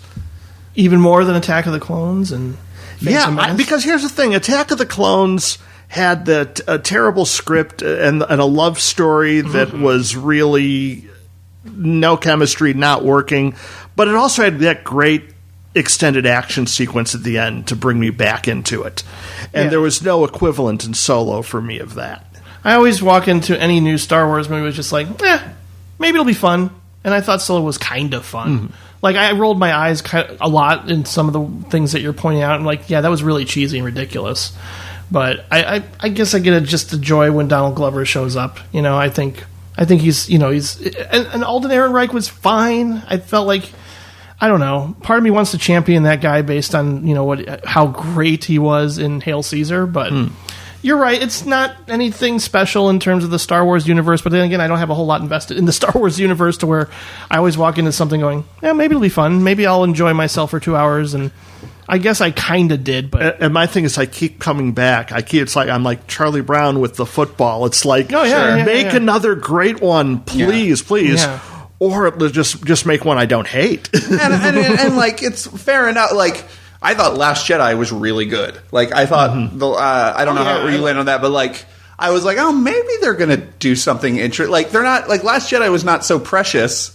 I mean, I would never ever walk into anything Ron Howard directs with any expectations whatsoever. But that's like, right, I forgot he directed that. Yeah, he's so forgettable. I actually liked The Last Jedi. I did too. It went too long, and there were some pacing issues. But all in all, I thought it was really good. Yeah, for sure. Yeah. All right, so that does it for the categories. Do you guys want to take a break? Well, yeah, let's do that. All right.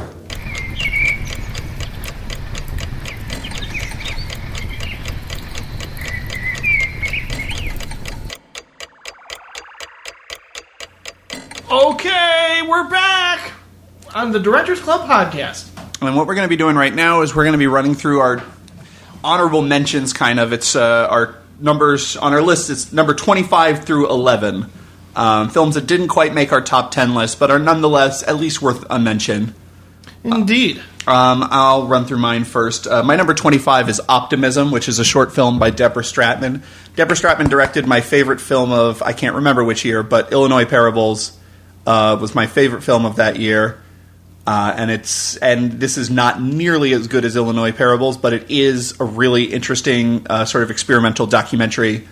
And it's, if you can find it, finding Deborah Stratman movies is very difficult, and this is no exception. But it's good.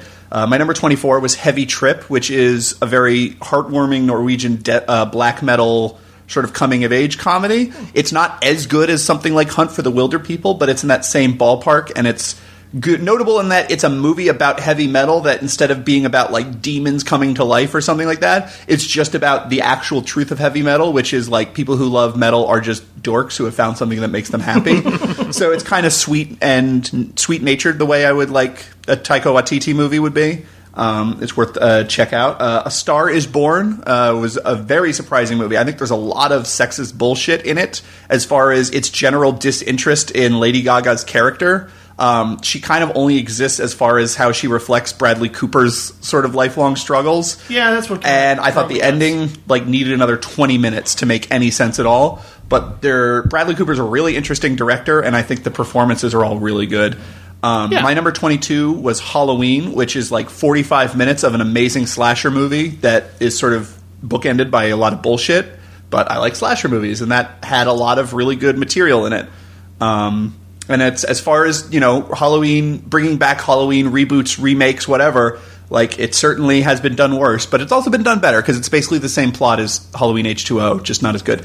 My number 21 was The Ballad of Buster Scruggs, which is the Coen Brothers' new film that's on Netflix. It's very sort of underwritten and half-baked. It kind of feels sketchy, but it has a good through line, and I think some of the stories are very good in it. My number 20 was Mission Impossible Fallout, which is just an absolutely impeccably directed action movie that unfortunately just had no personality or character to me. There was no real joy of discovery the way I have with something like John Wick 2 or something, but I did think it was very, very well made, and I enjoyed it. My number 19 was Hold the Dark, the new Jeremy Saulnier movie. I'm like one of the few people who wasn't that into Green Room, so for me this was like a return to form, in that it is just a super massive bummer, and is also tense and exciting. It kind of strains credulity in ways that his other movies... Well, I guess Green Room for me strains credulity, but like it overreaches, but I think it's very good and worth seeing. Unfriended Dark Web is my number 18. I love Unfriended. It's like it's one of my favorite horror movies of the past 10 years. And this movie has almost none of the things I like about Unfriended, but it is scary, which the first Unfriended movie is not. No comment. Yeah. I think Unfriended Dark Web is just really mean-spirited and nasty in a way that I found very appealing.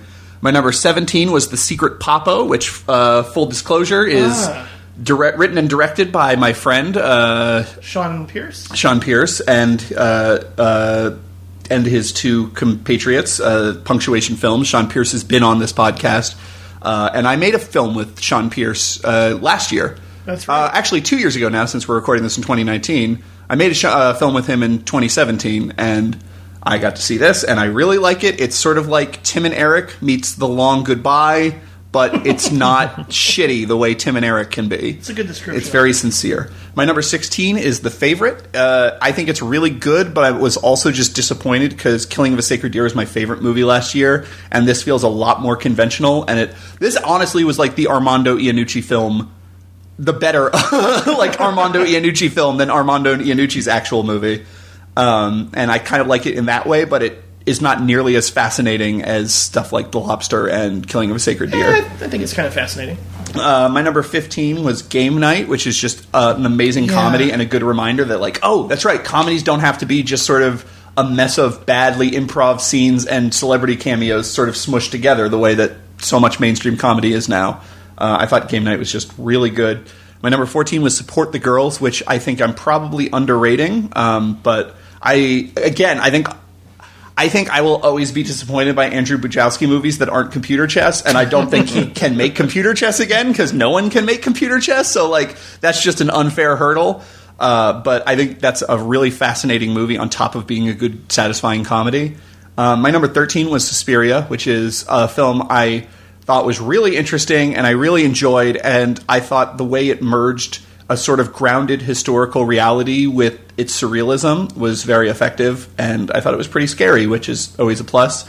My number 12 is You Were Never There, or You Were Never Here, You're Never Really Here, which I think is the most disposable, like, I'm so over the story and the characters and everything the movie's about. It's just this sort of annoying taxi driver rehash, but I think the way it is directed is absolutely incredible. Yes. And I think, like, every single scene, there is some choice that Lynn Ramsey makes that is surprising and interesting, and it's constantly disorienting, and yet every choice she makes is in service of the story. It's like this weird sort of paradox that she somehow does, and I think that's incredible. I will also say I'm like this close to never wanting to see Joaquin Phoenix give a performance like this again. Like this was the one where I was just like, all right, get it fucking over yourself. Like I can't take this anymore. And the next sort of mumbly, inexpressive, inarticulate Joaquin Phoenix performance I see is probably going to be the one that breaks me. And my number 11 really fucking kills me that it couldn't get top 10 because it is the best slasher movie I've seen in like the past decade. And it is a movie that no one else likes, and I wish I could put it on my top 10 so people feel the need to see it, even though I think it's going to be a situation like the Black Christmas remake where I'm just out of my mind and I'm the only one who thinks it's great. This is better than the Black Christmas remake. It is Hellfest. It is a really good slasher in the mold of the sort of post-Scream era. Not in that it's a whodunit, but just sort of in the feel and the characters, except that it's really brutally violent in a way that it sort of holds back on and it shocks you when it comes. Like, you don't expect it to go for the shots it goes for. And because it takes place in this sort of like not scary farm, sort of, it's like this traveling carnival of haunts and stuff like that. It has all of these tiny little scary set pieces in it that work on their own, but also there's a level of safety there because you know that characters aren't actually in danger from a haunted house. They're in danger from the guy who's trying to kill them. It was a movie I had no expectation going in. I literally liked one of the actors from their performance in the Scream TV series, which is a bad show, but I liked it anyway because it was a slasher TV series, and I liked them in it, and they were in this, and they're bad in this, but the rest of the movie was great. So Hellfest, really worth seeing, even though you won't like it probably. There's a good nail biting moment involving a guillotine. I think there's like a dozen good nail biting moments, but sure. I liked it. I'm not over the moon the way you are about it, but I certainly enjoyed it. I just never ever expect to see an unreconstructed slasher movie. Like, this movie works as a slasher movie the way movies in the early 80s worked as slasher movies. Yeah. It's not self-referential. It's not trying to be too clever. It's not trying to like marry it with like heavy themes about, sexual harassment or whatever the fuck Halloween thought it was trying to be about. Like, it is just a really well-made meat and potato slasher movie. I give it credit for not having that anymore. that like meta self-awareness factor going in. I was like, because I think there's another one, Bloodfest, that might be in the same category, but I'm pretty sure it does have that self-awareness because, surprise, surprise, one of the characters works in the video store. Okay, yeah, sure. Yeah. Yeah, I don't know. Like, I just loved Hellfest. And you can. Yeah. Thank you. Thank you for the permission to love Hellfest. Yes. Brad, let's go with you. Well, my first couple I've got some caveats for, but they deserve a little credit for what they do right. 25, First Man. Good choice. It's got some great scenes. Space travel is an endlessly fascinating subject for a film, as anyone who has seen The Right Stuff can definitely attest to. This one is a little too tied into what it perceives as the lead. Ryan Gosling's primary conceit is that he's just this really moody, down, disturbed guy who it does his job well but can't really function, and the movie kind of takes some of those traits a little bit too much to heart and makes it kind of a tonally weird one. It is. But once it actually gets going and gets us into the space program, it does, the direction improves, and there's some great shots, some great use of score, and it ends up being one I could recommend, but with some issues. And then at 24, A Star Is Born, kind of the same thing. It doesn't really work as a whole for me. The switch of Bradley Cooper's character from being completely in love to being just a jealous maniac is too abrupt. He's already so messed up to begin with that we don't really get the kind of moment of change and character growth that I think this needed.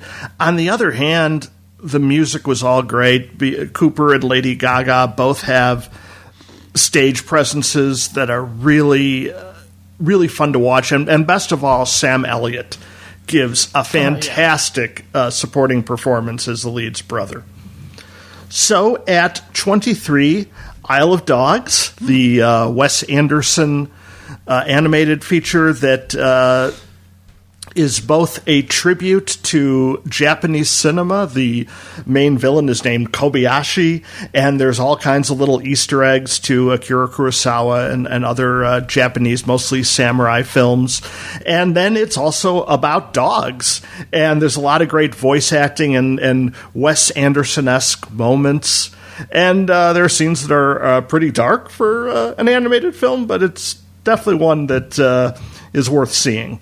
And then at 22, Won't You Be My Neighbor? The documentary about Mr. Rogers, directed by Morgan Neville. And there's not much as far as pure filmmaking, but damn, is Mr. Rogers an amazing subject to observe. And I realize now I just said damn right before Mr. Rogers, which he would never have done, but that's what made him special. There's that clip of him flicking off the camera. Yeah, right.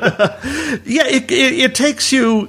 I think it goes into territory that you kind of knew was probably the case, and it shows you just how much the case it is that he really was that guy you see on TV. And then at 21, Mission Impossible Fallout. Tom Cruise... I don't know if there's much about Ethan Hunt I can relate to, but just as far as kinetic action, probably the best of that kind of stuff since Mad Max Fury Road. So let me switch my page here to number 20, and it's A Quiet Place. Probably the best Boo movie of the year for me. It's just its concept of requiring complete silence to not be attacked and killed by these monsters almost create suspense from the very beginning.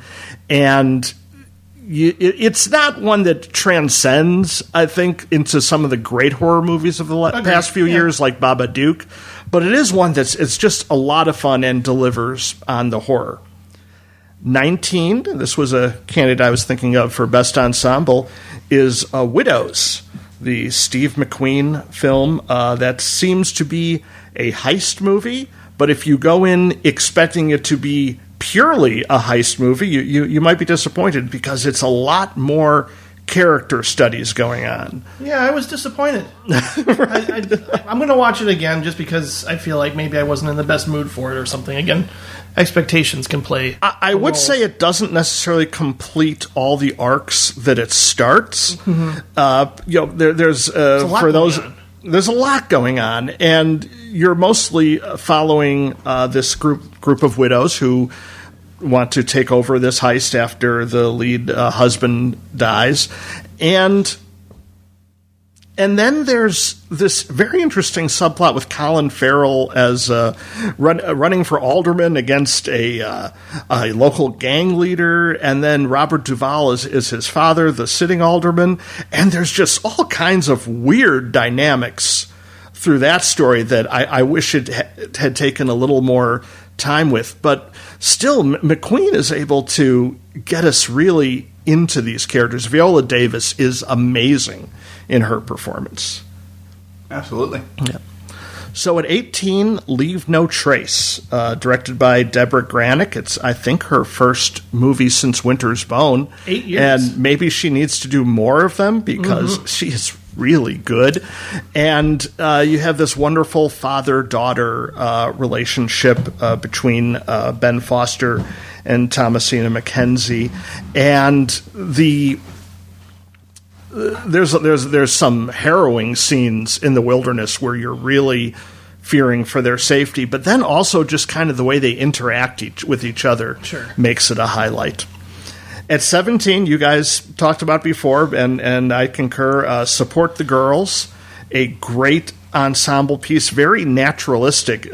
Patrick, you mentioned about Computer Chess being your favorite. I haven't seen that yet, but after this, I know I have to. It's screening somewhere, right? Soon? The Chicago Film Society has commissioned a 35mm print of Computer Chess, the only one that exists. Oh, wow. And that will be screening this month, I believe, at Northwestern University or whatever the name of that university where they do their screenings is. You go to the Chicago Film Society website.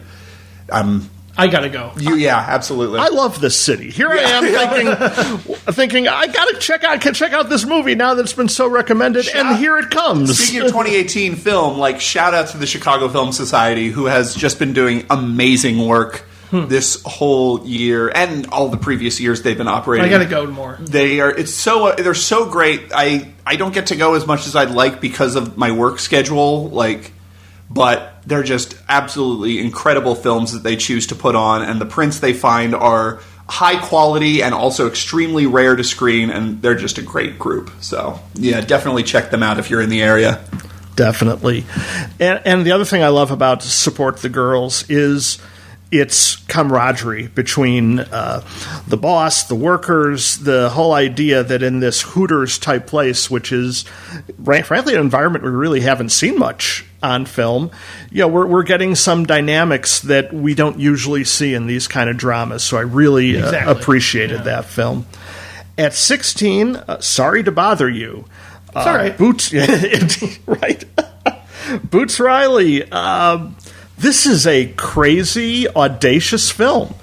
It doesn't work for me 100% throughout, but I talked about the whole white voices concept at the beginning that's hysterical, and they go really heavy into political allegory on this one, and maybe a little too much, but still, when it finally reveals its most notable imagery, it is notable. Oh, it is.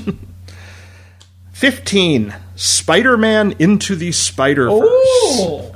We have some damn good animation going on here.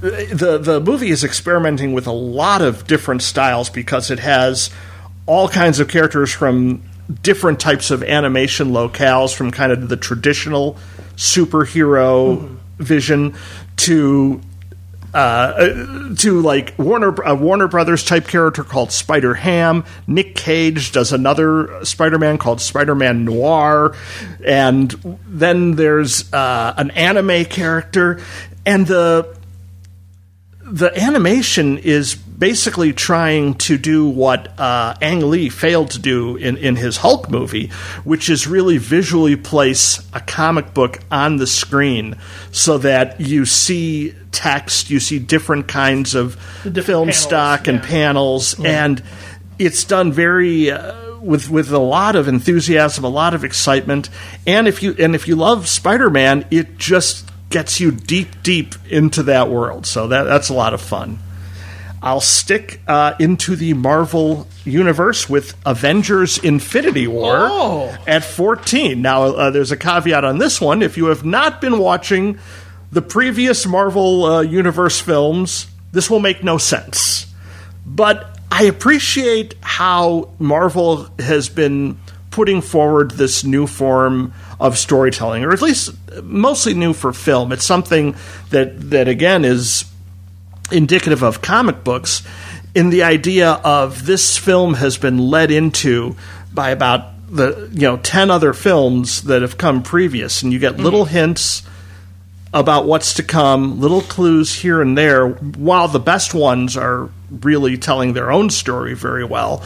But it comes together here in as good as I can imagine it doing, especially with the number of characters in this film, and it expertly balances all these characters, and we'll see if they can keep this going through the sequel next year. It was pretty good. Yeah.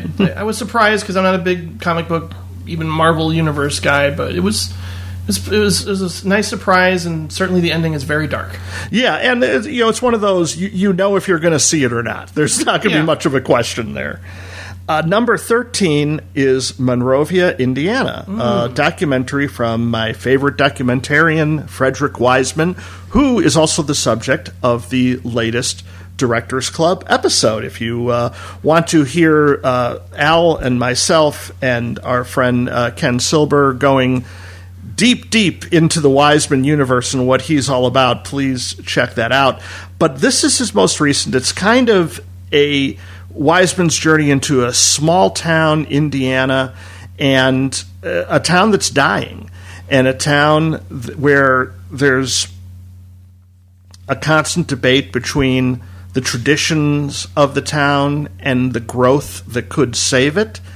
And Wiseman's style is fly on the wall. You basically observe what's going on in these people's lives in public places, and in this case, a lot of it is death-related, including an almost full funeral service. So it's very fascinating. Then at number 12, Blind Spotting, a wonderful film that I know will be spoken of later on in the podcast in more detail. But like some of the best films this year, it's able to balance it's comedy with saying something very important and very real about its characters. At number 11, If Beale Street Could Talk. We've talked about this a little before. It's so lyrical. Barry Jenkins has shown himself to be this amazing talent between this and Moonlight. And it was so refreshing to just see how well a love story can be handled in this context. And Wonderful choices. Thank you. From both of you, actually. And now yours, Mr. Jim. All right, well, let's begin. If they're not wonderful, you're out. We don't even care about your top 10 if these aren't wonderful. Patrick, if you don't think Paddington 2 is wonderful, check your pulse. When I've seen Paddington 1, I didn't think that was wonderful. So, But this one's even better. oh, even better? It's even better. Even better than All Right. That's a ringing endorsement. All right. No, it's way entertaining and delightful, and it's, oh god, I mean, Hugh Grant in particular definitely is a better villain than Nicole Kidman was in the first one. And it's like, you know, it makes me feel young again, but also there's this really magical sequence that wouldn't be out of place in something like Fantastic Mr. Fox that takes place in a pop-up book where the Paddington the bear is going through the pop-up book and imagining like all these possibilities about, oh man, what can happen if my aunt will come to England and all the things that we could do together and we can have a shared experience. And it's so delightful. It's just, I mean, I was watching this movie kind of going, this is how I want all kids movies to be, but they're, you know, again, they cater to adults too. They can really bring out the best in you, and I love this movie. It's just a feel-good movie in all the right ways. The complete opposite of that would be my number 24, which is Unsane, Steven Soderbergh's film that shot up a little higher on my list with a second viewing. I think Claire Foy is fantastic in this film. I can understand people being a little put off by the choice to shoot on an iPhone.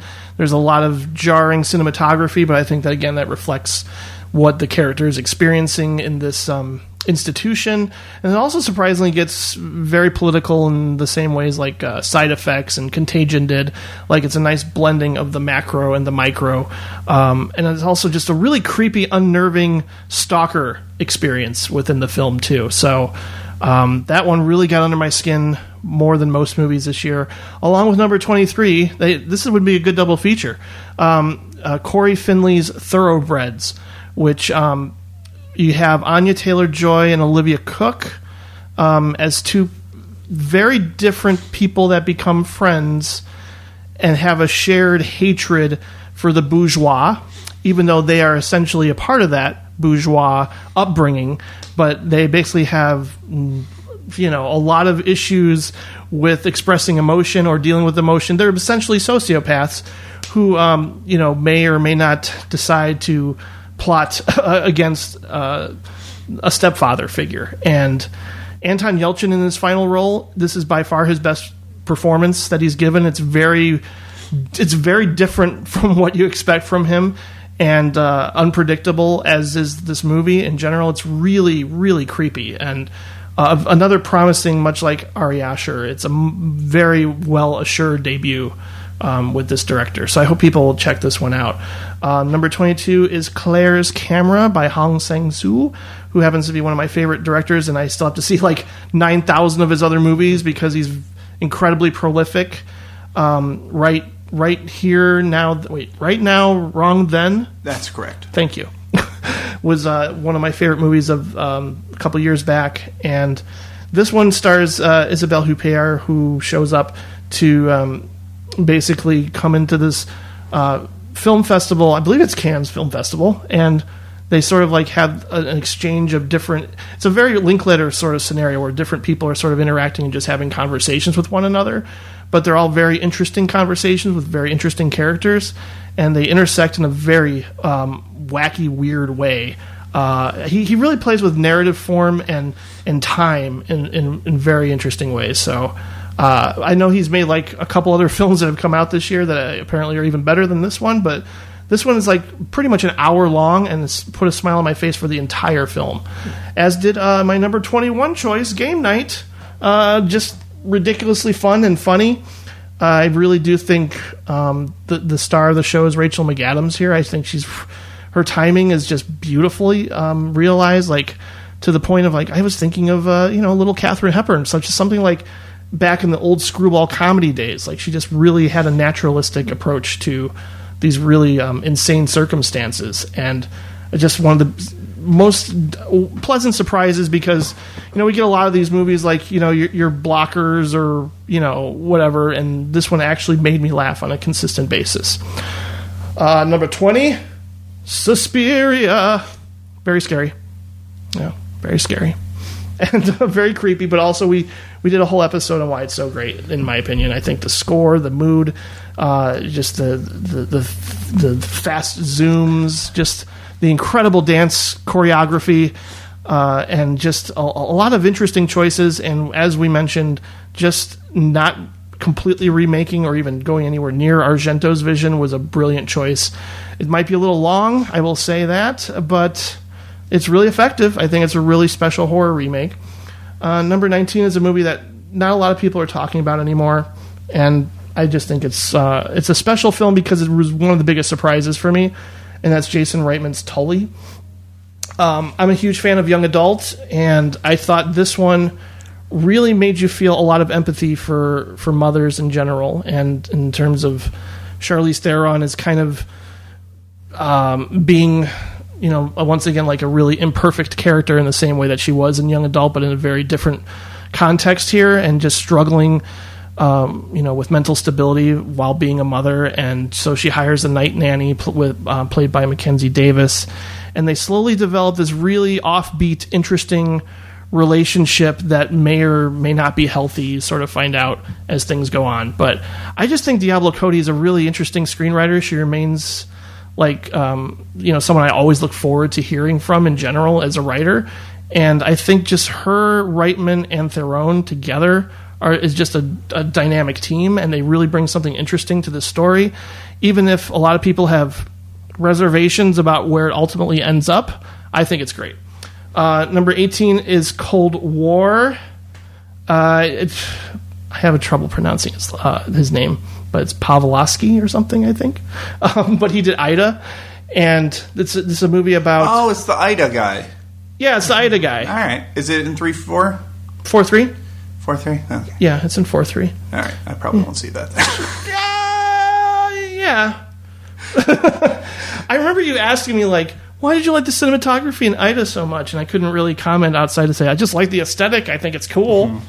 I think this time, the cinematography is used to mirror, like, the sustained tension between just the epicness of what they're feeling, like this overwhelming love that two characters are experiencing together, mixed with incarceration, like this the overall bearing weight of communism weighing down on this country is sort of captured in this framing choice. But also you're experiencing this overwhelming love that these two people feel, and it's fueled by music. So that really helps for me in general. It's like I responded to this kind of love story, and it's really beautifully done. The lead actress, Joanna Kulig, is just remarkable in this, and it has a short running time, and I felt it ended a little abruptly, but I really like this filmmaker a lot. Number 17, another great screenplay is Can You Ever Forgive Me, which... I think the interplay between Melissa McCarthy and Richard E. Grant is just delightful.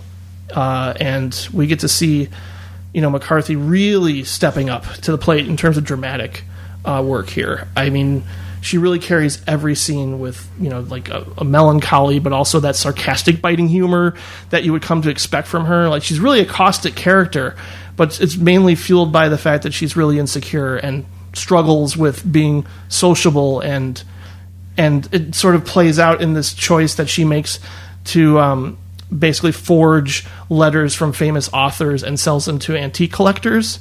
And she may or may not get caught. It's just a really interesting character study about this real woman.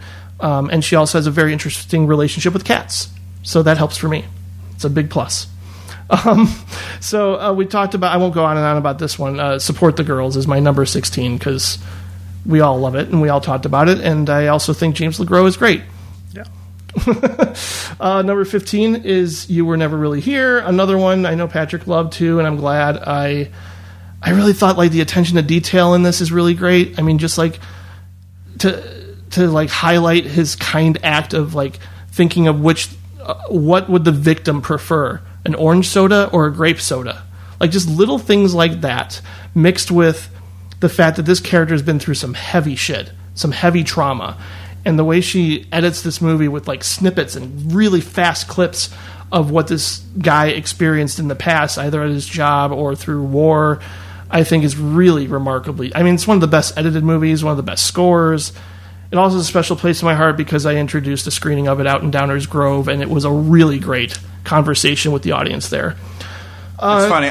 It's an amazingly edited film. I agree with that. Hated all of the flashback stuff. All the stuff like with him in the military and stuff. I thought that was awful. Well, he's also... I didn't notice until I paused it. Like, he was a cop at one point. And, oh, yeah? Yeah.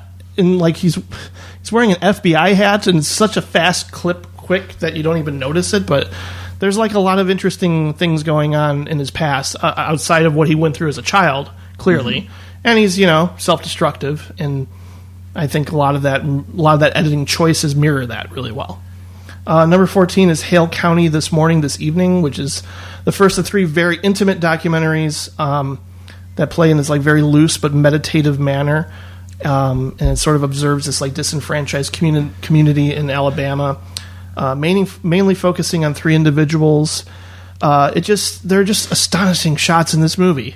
Again, observational, focuses on just how this community can thrive and prevail in the historic South. It says a lot about just the African-American community there, and it feels very warm, and I also really was kind of amazed at just how impressionistic it was. In a similar way, I know Bill mentioned this too, was, it's kind of got the Deborah Stratman feel to it, but it's more, we're basically like a fly on the wall kind of experience, but there's also great insights with a lot of the characters here. So maybe we'll talk about that more. We'll see. Maybe. Next up is Black Klansman, another movie we might talk about more soon. So I won't go too on and on about it, but it's definitely, the Spike Lee that I love that manages to balance a lot of different things and a lot of different histories, but also with the present. I mean, I think this was also one of the more memorable movie-going experiences with the crowd reacting to the final minutes of this movie was pretty special and really intense. And the moment that Ron confronts David Duke at the very end is one of the best moments of 2018. It's just it's an intense experience, but it's just also wonderfully funny and entertaining at the same time. So we'll talk about that more. Number 12 is a movie called Shirkers, which is a really refreshing documentary that's available on Netflix. It's very funny. It's very sad, sometimes within the same scene. It's about this filmmaker named Sandy Tan who, along with her friends, came together to make this movie right out of high school together.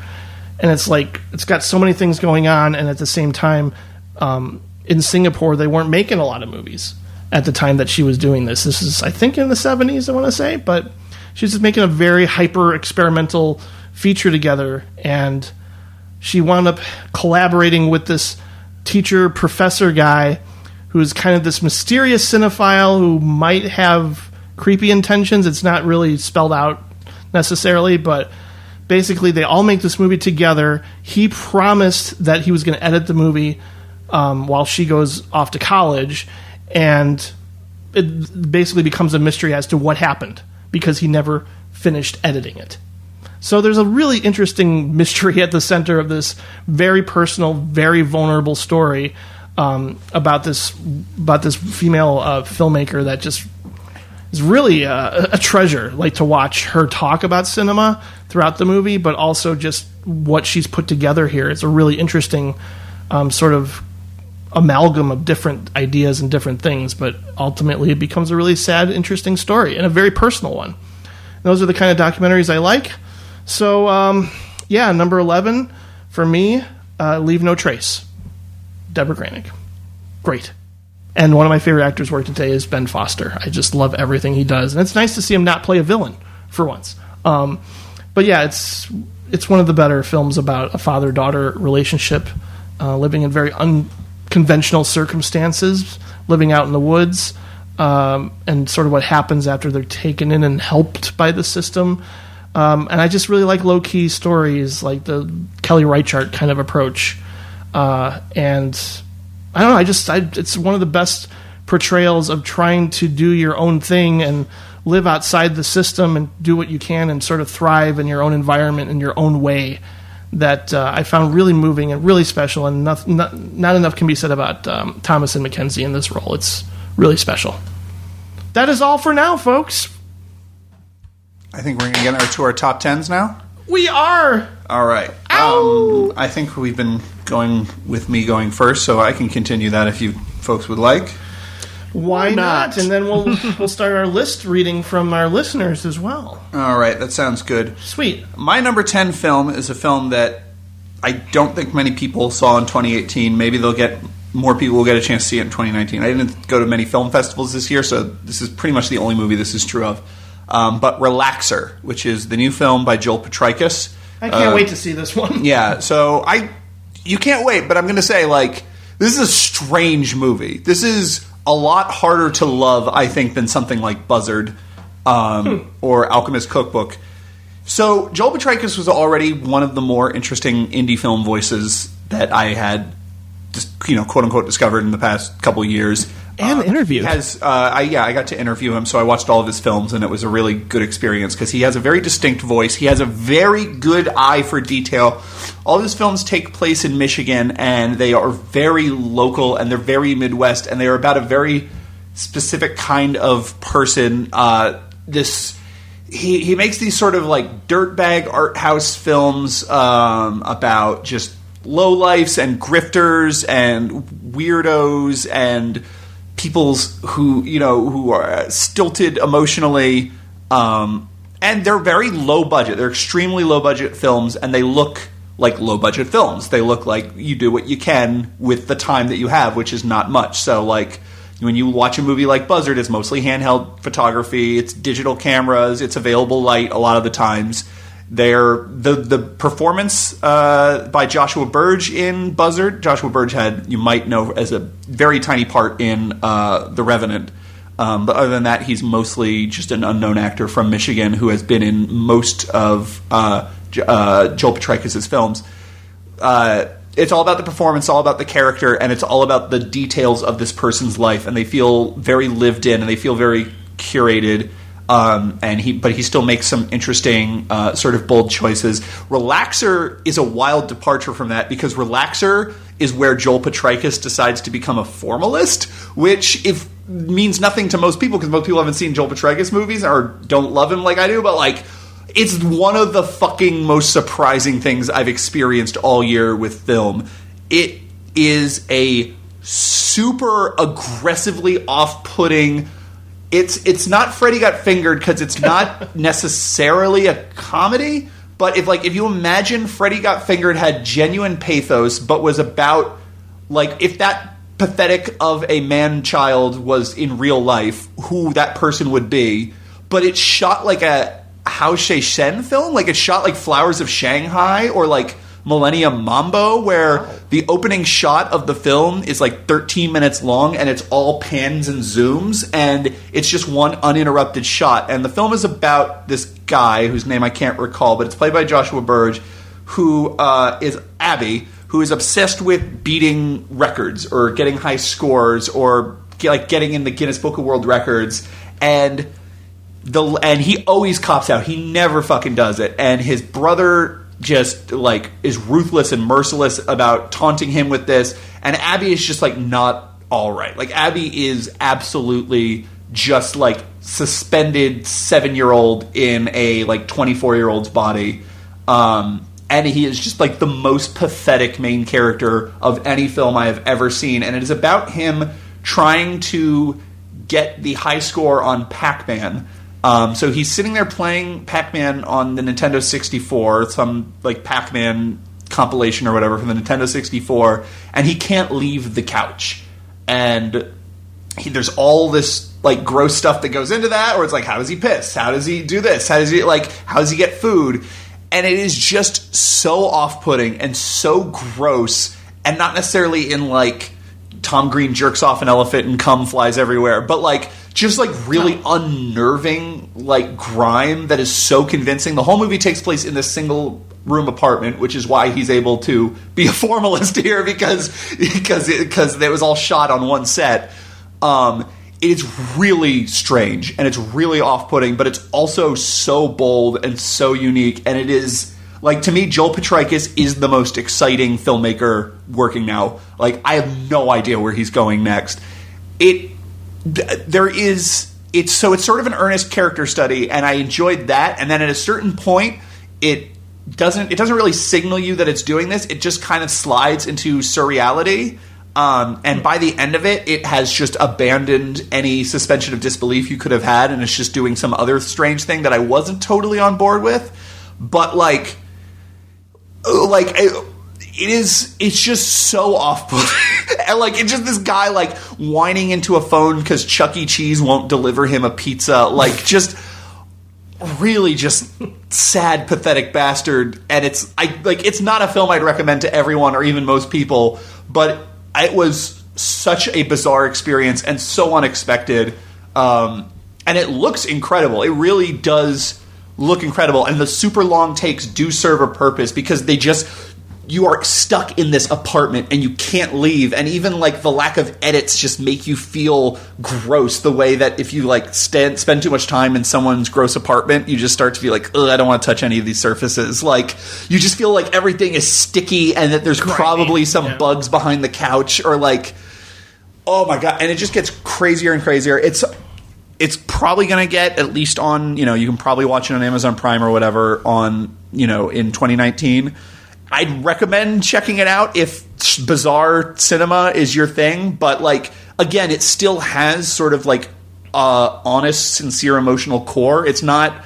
Like, there's a lot of films that I would describe as just as off-putting and gross, but I want nothing to do with them. Like The Greasy Strangler, or, like, that sort of, like, Tim and Eric kind of, like, sensibility. Just, I can't do. But Joel Petrakis is getting at something that's really real and earnest. And I didn't catch this, but my partner Regina saw this at the same film festival, and we were talking about it, and they were talking about how it felt like it's sort of an oblique take on sort of the Trump era and sort of conservative mindset and sort of just like the toxic, pathetic sort of... I'd want to watch it again with this in mind so I could speak more on it, but it was like, this was the year, 2016 was the worst year of my life, and none of the films of 2016 really felt like they reflected the reality of it, and it was frustrating and disappointing. And then 2017 was a worse year than that, and it also felt like none of the films were really addressing what it was like to live, with Donald Trump as your president, and with, the imminent extinction of the human race, like, just ever present, and the fact that just everything's getting worse and worse and nothing is going to be done about it. There was really very few films that felt like they addressed that, and 2018 was worse than that. So 2018 has been the worst year of my life. I fully expect 2019 to be the worst year of my life, but 2018 finally was the year where I started to feel that films were reflecting the reality I was living in. So that was, and there is a little bit of that to Relaxer, though it's not at all overt the way that like a Sorry to Bother You or something would be. Sure. Can't recommend it to everyone, but boy, it is something. Relaxer is my number 10. Also, I will say, Relaxer is the only film in my top 10 that's directed by a white man. On the screen as well as in real life, white men fucking sucked in 2018. Do better, white men. That's my message. I actually didn't check my list to see how many directors are, but a new friend of mine, librarian, film critic friend, also thinks it's a great film. Relaxer? Yeah. So I'm very curious. I'm not a big fan of the aggressively unpleasant necessarily. I really don't think you're going to like this. This really feels like it would put you off in a major way. Like if it's like Harmony Korine, that kind of thing? Not that it's too graphic, because again, it's not... It's that it is... There's no redemption. There is no... I don't mind there's that. Comedy, like it's kind of funny, but it is just sort of... In some ways, it is sort of an endurance test. I think that just knowing your sensibility, you'll just get really... Like, to me, I can relate to a character like Abby because I'm just like a self-loathing asshole who hates myself. So, like, I can look at a character like that and find some truth in it and find a fascination with it. In general, like, films like this, I think I have gotten into that you can't get into. So we'll see if you like it. I would be interested to see. But, like, I can't wait. Yeah, I don't think it's your thing, but we'll see. But I did like Buzzard a lot. Right, it's not like Buzzard. Okay. Like, this whole thing doesn't really apply to Buzzard, what I'm saying. Like, that's the thing that makes this so exciting is, like, it is such a monumental leap forward for Joel Petrakis that I have no idea where he's going next, and it's fascinating. Well, IndieWire called it a masterpiece. I don't know. You never know. There we go. When has IndieWire been wrong? Never. IndieWire is always right. Okay, go ahead. Brad, what is your number 10 film of 20... Before we do that... Oh, yeah. we have a list to read. We have lists. I'll start. Where is it? So listeners of the podcast have sent in their top 10 lists. Let's read all these lists, no matter how they're written. Let's read them in descending order, starting at number 10. Yeah, that's right. Let's do that. Okay. Declan from Ireland, who sent us a very nice note. He also emailed us last year. Super cool dude. And I won't do an Irish accent, I promise. Thank you. Number 10, First Reformed. Number 9, Mid-90s. Number 8, Widows. Number 7, Thunder. Does anyone know what this is, Thunder Road? I've heard... I don't know what this is about. I've not heard. It's a great Springsteen song. It is a great song, yeah, for sure. I'll have to look into this one because I've seen it pop up on a few lists.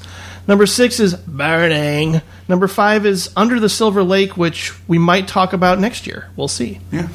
Number 4 is Suspiria.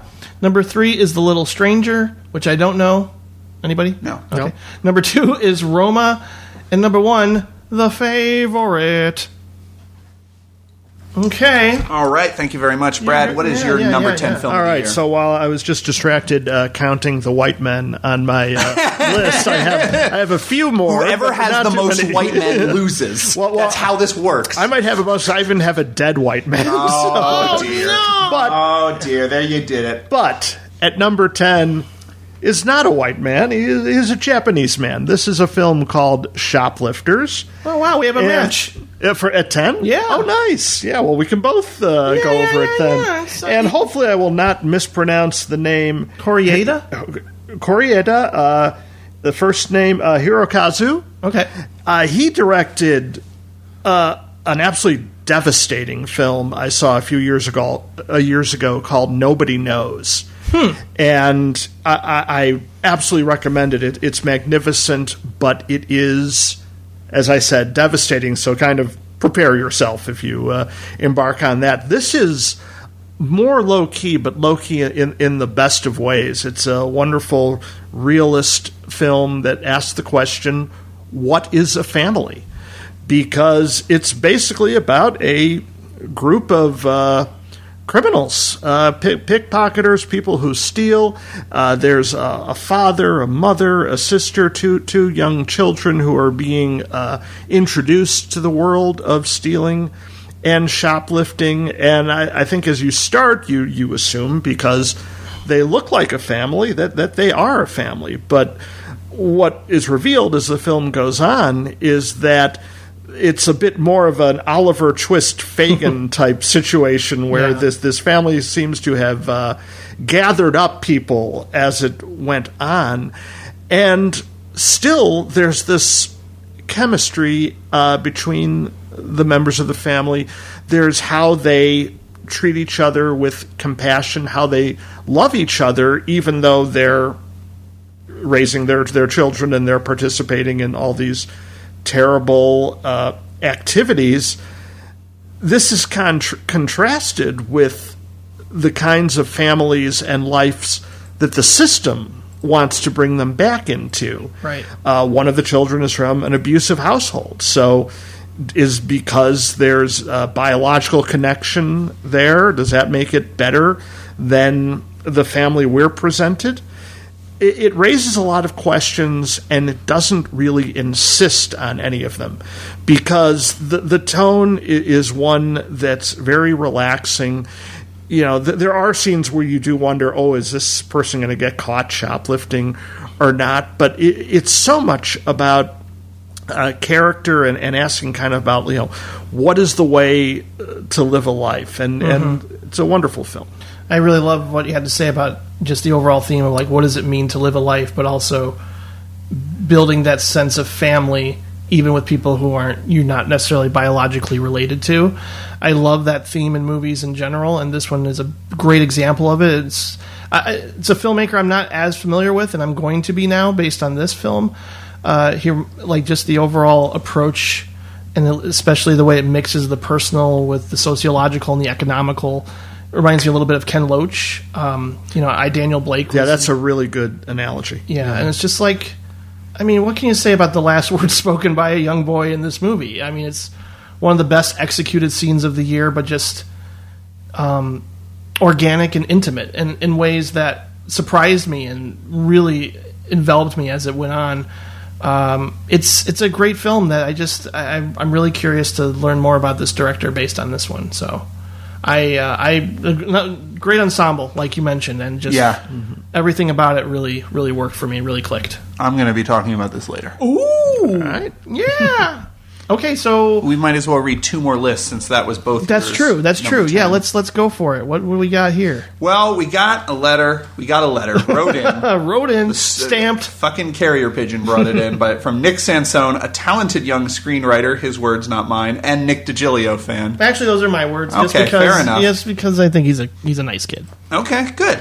His number 10 was Monrovia, Indiana.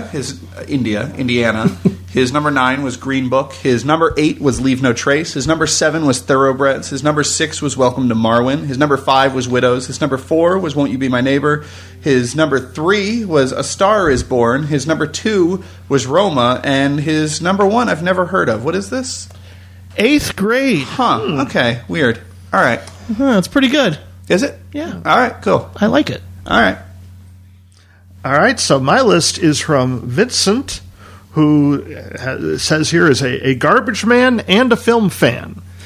So this list is in no particular order, so I'll just read it as they come. A Star Is Born, Avengers Infinity War, Black Panther, Thoroughbreds, Terrified, Won't You Be My Neighbor, Roma, Game Night, Spider-Man Into the Spider-Verse, and Mary Poppins Returns. All right.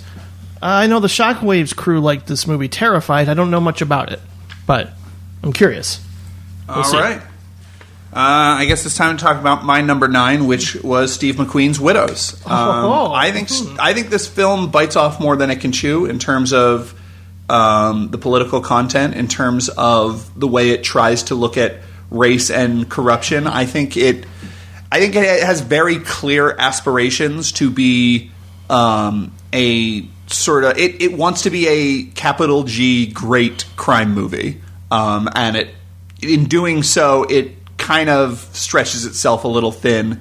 I think a lot of the stuff with Colin Farrell is it's not bad. None of the material is really bad. I don't think there's really a bad scene in this movie, but it just is unnecessary and not as interesting as the eponymous Widows themselves.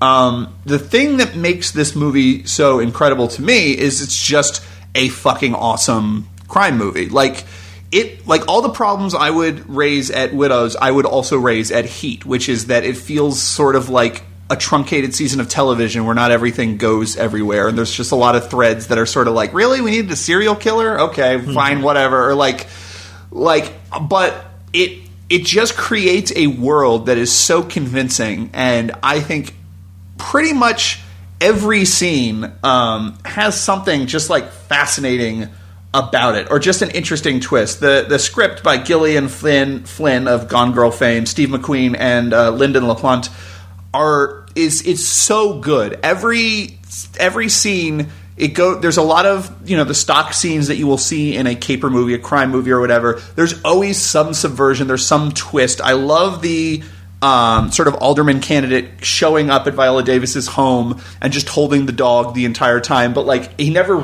threatens violence, he never gets aggressive, but just him holding the dog raises the tension in that whole scene. Same dog from Game Night, by the way. Is it? Right. Oh, pretty good. That dog's having a good year. Absolutely.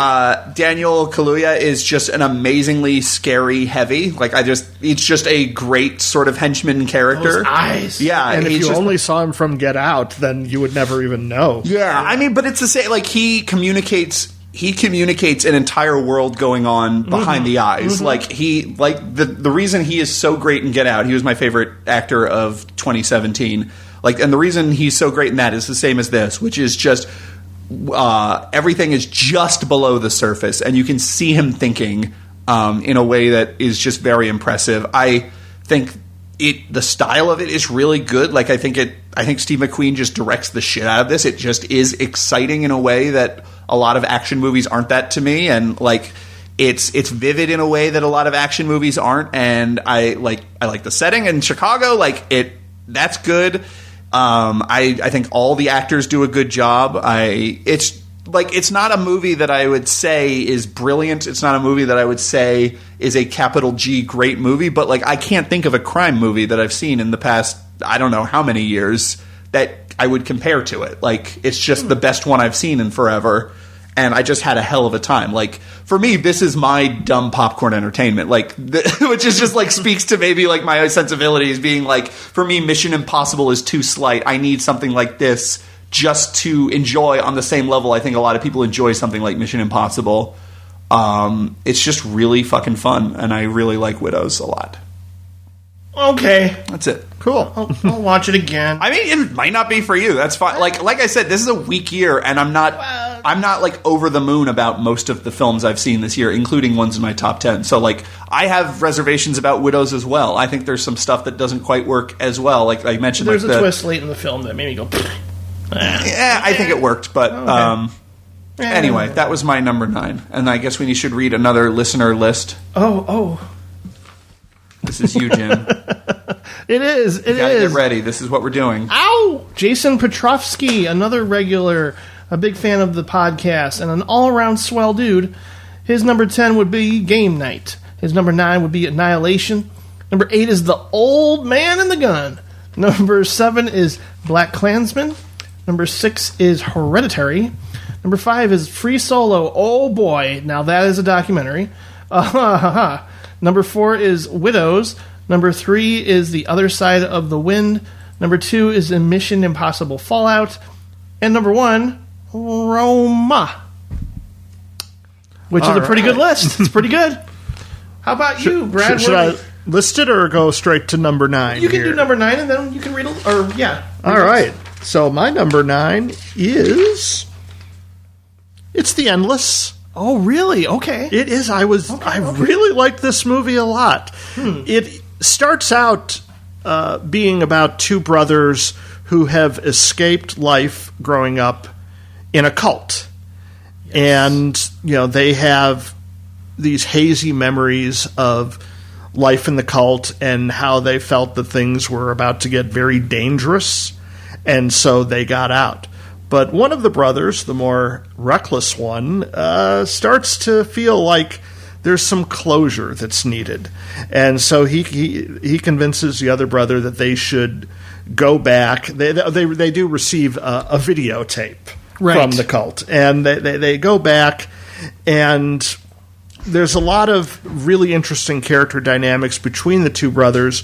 One of whom just does not want to be there, and the other of whom feels like he might slide back into the cult life. And then as they start dealing with the people in the camp who are a pretty strange bunch, some of them more friendly than others, but they don't seem to be much different than they remembered them as children. And to discuss The Endless, I'm going to have to go into some spoilers because it becomes very much a science fiction film at some point. For some reason, it was marketed as a horror film. All of their films have been. Yeah, none of their films have been horror films. Because it didn't give me the horror vibe, but it gave me more of the sci-fi vibe, because basically they're in an area where time works in different loops. So if you, depending on where you are, you might go back in time every 10 minutes. or in the case of people in the cult, every couple weeks. And so it deals with this concept of kind of circular time. It's the movie explains it far better than I can, but it's a really intriguing concept. And as we see different people handling this time distortion in different way, it becomes a great suspense film, thought-provoking, and finally near the end, a great action film. Or not. Why don't you just say what you feel, Jim, instead of feeling guilty about not liking something someone else liked? It's cool. It's just funny that, like hearing you both describe your number 9s, I'm like, I should love these movies in theory, because I love heist movies, and I love all the elements you're describing. Well, in Widows Endless. is like barely a heist movie. Oh, that's true. That's true. That's true. No, but I mean, movies that take place in Chicago that are a little bit more than just, they're more about characters, and in this case, there's a lot of things, a lot of elements in the Endless that I'm like, that's total Jim nip. Like the time travel element, the cult thing, and I just don't know why it didn't click with me in the end. I thought You liked Resolution, right? yeah, and it's very much a brother to Resolution. Like if you see Resolution right after, you're going to be like, that is literally in the Endless. Like there are scenes in the Endless that are in Resolution. They're like going back in time to scenes from this other movie they made, which is kind of cool, but I don't know why it didn't click with me. I'm going to watch it again because it's one of those movies where I'm like, maybe if I know what to expect. Did you find the science fiction conceit a little too much? Yeah, like, but then again, like something, like what Shane Carruth did with Primer, that made my head implode, but I was still with it 100% of the way. I don't know. Like the Endless to me felt like there was a little too much going on to where I couldn't get a grasp on what it was trying to say, on a contextual level, on an emotional level. It didn't. By the end, like I don't want to give away necessarily what happens, but just I didn't feel the kind of catharsis that the characters were feeling, which was a surprise. I was hoping for some more of a connection to everything that was taking place. But I love all the ideas. That's the thing. I like all the ideas. I think the way for me to get into it emotionally was that it's the story of two brothers. Sure. And how do these brothers, trust or not trust each other, and to what extent. For my part, I will say I saw Resolution. I thought it was lousy. I thought that it was just sort of nonsense that tries to do something. It really strains to be clever at the end, but it's just totally meaningless. And then I watched the first 15 minutes of Spring, and I thought it was terrible, and I turned it off. And I saw about 30 minutes of this. I got longer into this. This was more interesting than Spring. But eventually, I just lost interest, and I turned it off. And the thing I think about Moorhead and Benson's films for me is I hate the characters. They're very bro-y. They're very just generic, straight white dude. I think their dialogue is very bad. I don't know if it's improvised. It sometimes has the feel of improvised dialogue. I could see that. And of bad improv. And it just... There is a real lack of specificity to the people that are in their films that I think just totally sinks any emotional involvement I could have. And also there is just there's just this weird bro-y quality that is something I struggle not just with their films, but with a lot of other films. And I think it's a lot of stuff that comes out of the Austin film scene. I kind of get the same thing from, what's his name, who did You're Next? Adam Wingard. Yeah, Adam. I kind of hate his movies for a similar reason. I can't put my finger on it, and I can't actually intelligently defend it as a position of why these are quote unquote bad or whatever. But just for me, I find the dialogue in particular to be just poorly written, and I didn't even get to the premise. The premise sounds fucking awesome. Right? I kind of want to go. Great premise. I kind of want to go back and just sit through it and see if the premise intrigues me, because I thought the premise of Resolution was stupid, and I thought the premise of Spring was I'd seen it before, but this sounds more unique and interesting. Right, because the cult thing is kind of played out in the first half hour, and then I think it shifts. Probably the high concept that you bring up is the reason why so much of those early scenes just made no sense to me, because I was just watching every scene going, no human beings talk to each other like this. None of this makes...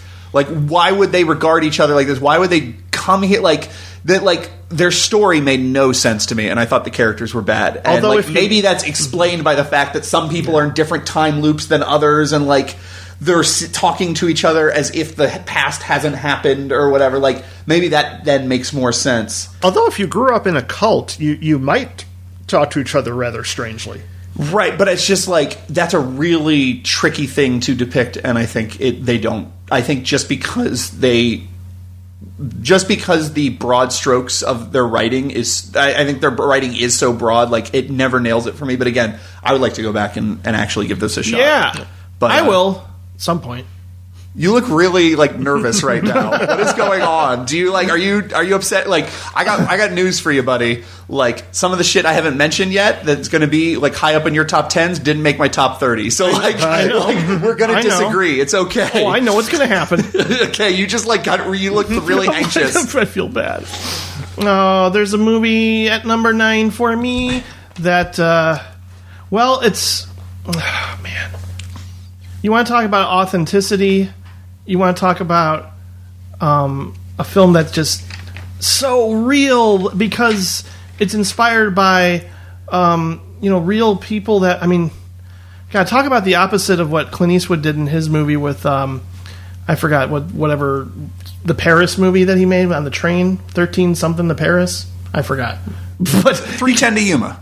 No, it's 3 something. 10 to Yuma. No, it's 13:10 to Paris or something like that. But he basically hired real actors that were involved in that situation. Non-actors. Non-actors that were involved in that situation. To play themselves. Like in that same Rockney. circumstance. In the opposite approach, I mean, just horribly executed. It's actually one of the worst films of the year. This film does it right. It's called The Writer by director Chloe Zhao. And it's about a real-life bull rider named Brady Jandreau.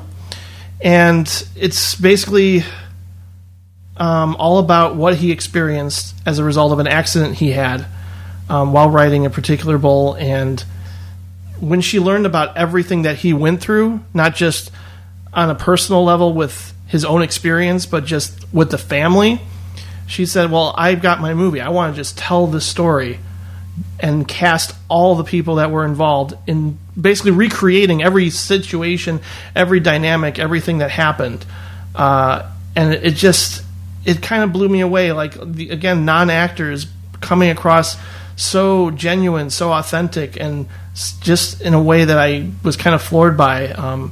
Is this like The Act of Killing or something, where it's these scenes intercut with documentary? No, it's not. Or it's just a fictional film? It's just a fictional film, but it all happened. Right. So it's a non-fictional film. No, it's a fictional film. It's just based on a true story with the real people. Yes. There are moments with Brady's developmentally challenged sister that are just, like, her insights are so sublime and so beautiful and so heartfelt that it's just, you don't get to experience these types of people in this type of situation in a movie. And Brady's father is this really interesting character in that he is, like, so torn between being this overbearing, masculine father figure that wants his son to succeed, but he's also really protective and doesn't want him to get hurt more. So it's a movie about internal struggle, but it's a movie about struggle within the family environment, the struggle with your friends, because you basically defined yourself by this one thing that you're really good at and that you love more than anything else in the world, and then it's taken away from you. So how do you deal with that? How do you make a comeback? How do you basically, come to terms with the fact that you are not only brain damaged, but you can't do the thing that you want to do the most in life? And, on a personal level, there was just a moment in my own life where something was taken away from me, where I was like, I can't do this thing that I love anymore, and it sucks. So I saw this movie, and I really I was really moved and taken with this character, even though I don't care about bull riding.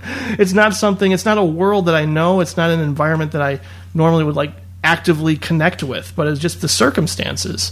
So there are just, like, certain moments throughout this film on a technical level that remind me of Terrence Malick and just how beautiful the scenery is. I want to say it might take place in Wyoming, I think. And it's just, again, an environment that I'm not used to seeing, and it's really beautiful with a lot of, just great sunset shots that, the golden hour? Magic hour. Magic hour, yeah. That are just beautiful. So I think she made a really interesting film kind of about, masculinity and just how this character defined himself as a man by being able to do this thing. And so now he sort of has to figure out what to do. And, he tries to help other people. He tries to train horses and, develops connections with horses and other people. But in the end, it's sort of like a really bittersweet, melancholy movie about very complex emotions within a really, normally simple story. And I just think it's really beautiful. I love the writer. I think this director is going to go on to make even more interesting films than this. And I can't say enough about all the acting in it, even though, again, like I said, nobody's a trained actor in any way. Jim, were you aware before you saw the movie about how it was the real people telling their own stories? No, I wasn't aware until after. Because that kind of confused me a little. Not confused me, but it made me not quite sure how to rate the film. Because when I watched it, I had no background on it. I thought it was a purely fictional story. I had no idea the lead guy was a real rodeo rider who got injured, and that all these things, these people are the real people. And so I kind of got into this mode as I was watching it, where there were these dramatic things that I looked at as dramatic cliches. I still thought it was really a beautifully shot film and had a lot of great moments.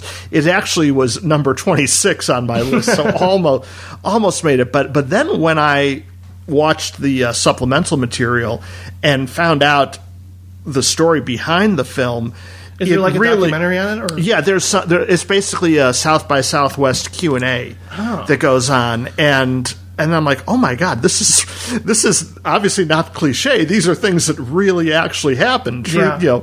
But because my initial reaction was not to embrace it enough, it didn't quite move me in the way that it moved you. But I felt almost moved retroactively once I found out about how real this was. I think I probably was moved even more retroactively. But I was really taken with it in general. So. How about a list? Let's go for it. You're going to have to tell me how to pronounce this last name. Oh, okay. Where are we? Sorry. Peter Subchinsky. Peter Subchinsky. His number 10 was A Simple Favor, which I haven't seen. His number 9 was Mandy, which I haven't seen. His number 8 was Black Klansman. His number 7 was The Favorite. His number 6 was Cold War. His number 5 was Roma. His number 4 was The Ballad of Buster Scruggs. His number 3 was First Reformed. His number 2 was Madeline's Madeline, which I haven't seen. And his number 1 was Annihilation, which is a pretty bad movie. Yeah, I don't get it. Well, we'll see if Brian Tallarico can do better with his list, which at number 10 is Sorry to Bother You. Number 9, You Were Never Really Here. Number 8, Shoplifters. Number 7, Annihilation. We seem to be in the minority on this, guys. Yeah, I'd say so. Number 6, The Battle of Buster Scruggs. Number 5, Widows. Number 4, Burning. 3, Leave No Trace. 2, If Beale Street Could Talk. And 1, Roma. All right. Pretty good list. Except for number 7. Anyway. What are we doing?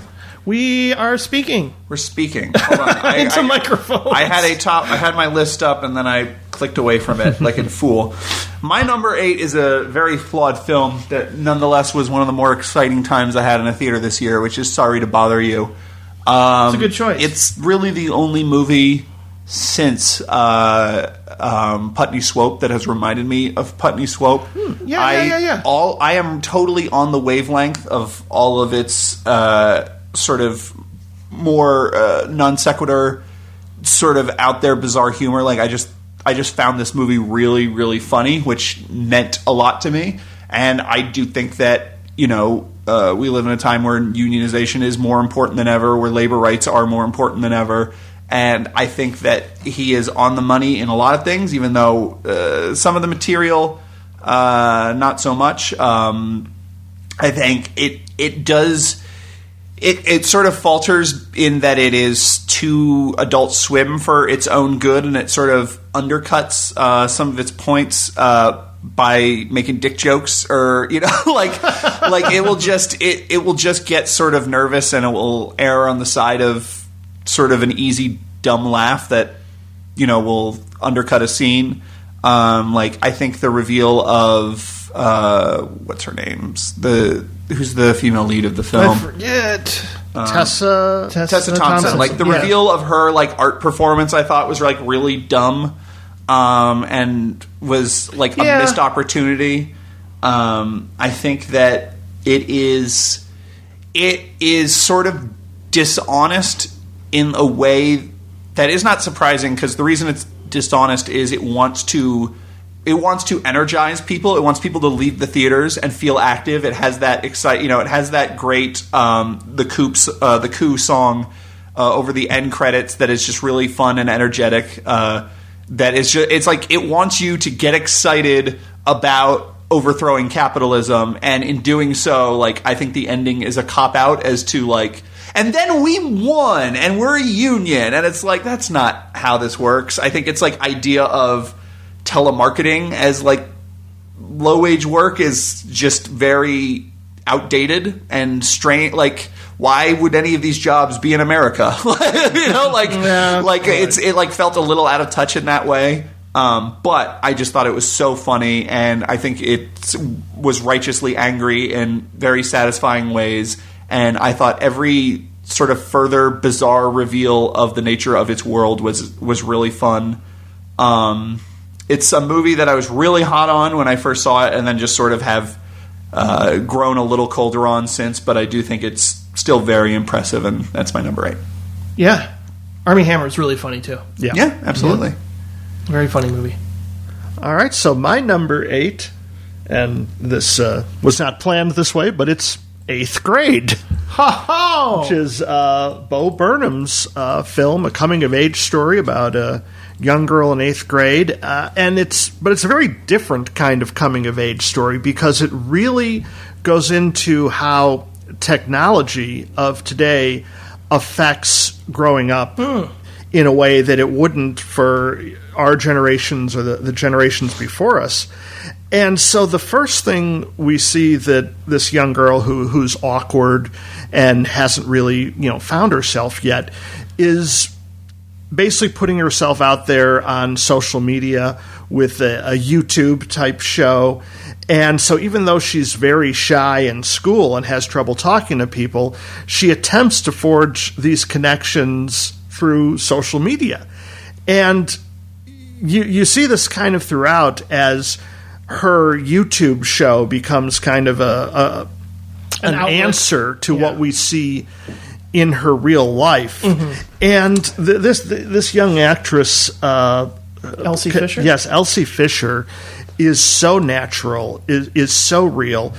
You can believe that she's actually having trouble in this. A lot of times you have young Hollywood actors playing shy, and it's like, oh yeah, right, you're shy. But she really does sell that. She has this wonderfully open relationship with her father. Well, her father is trying to be open. She's actually resisting. And, but again, as coming-of-age films aren't really my go-to most of the time, but this one really struck a nerve. And I think it was because it allowed the technology part of it to give it a fresh sense of storytelling, so it didn't seem like the places we've been before. So things that might have seemed cliche, like a first kiss or things like that, are told in a different context that made me more invested. Yeah, it's sunk down on a rewatch on my list. It's in my top 30. I really do like the film.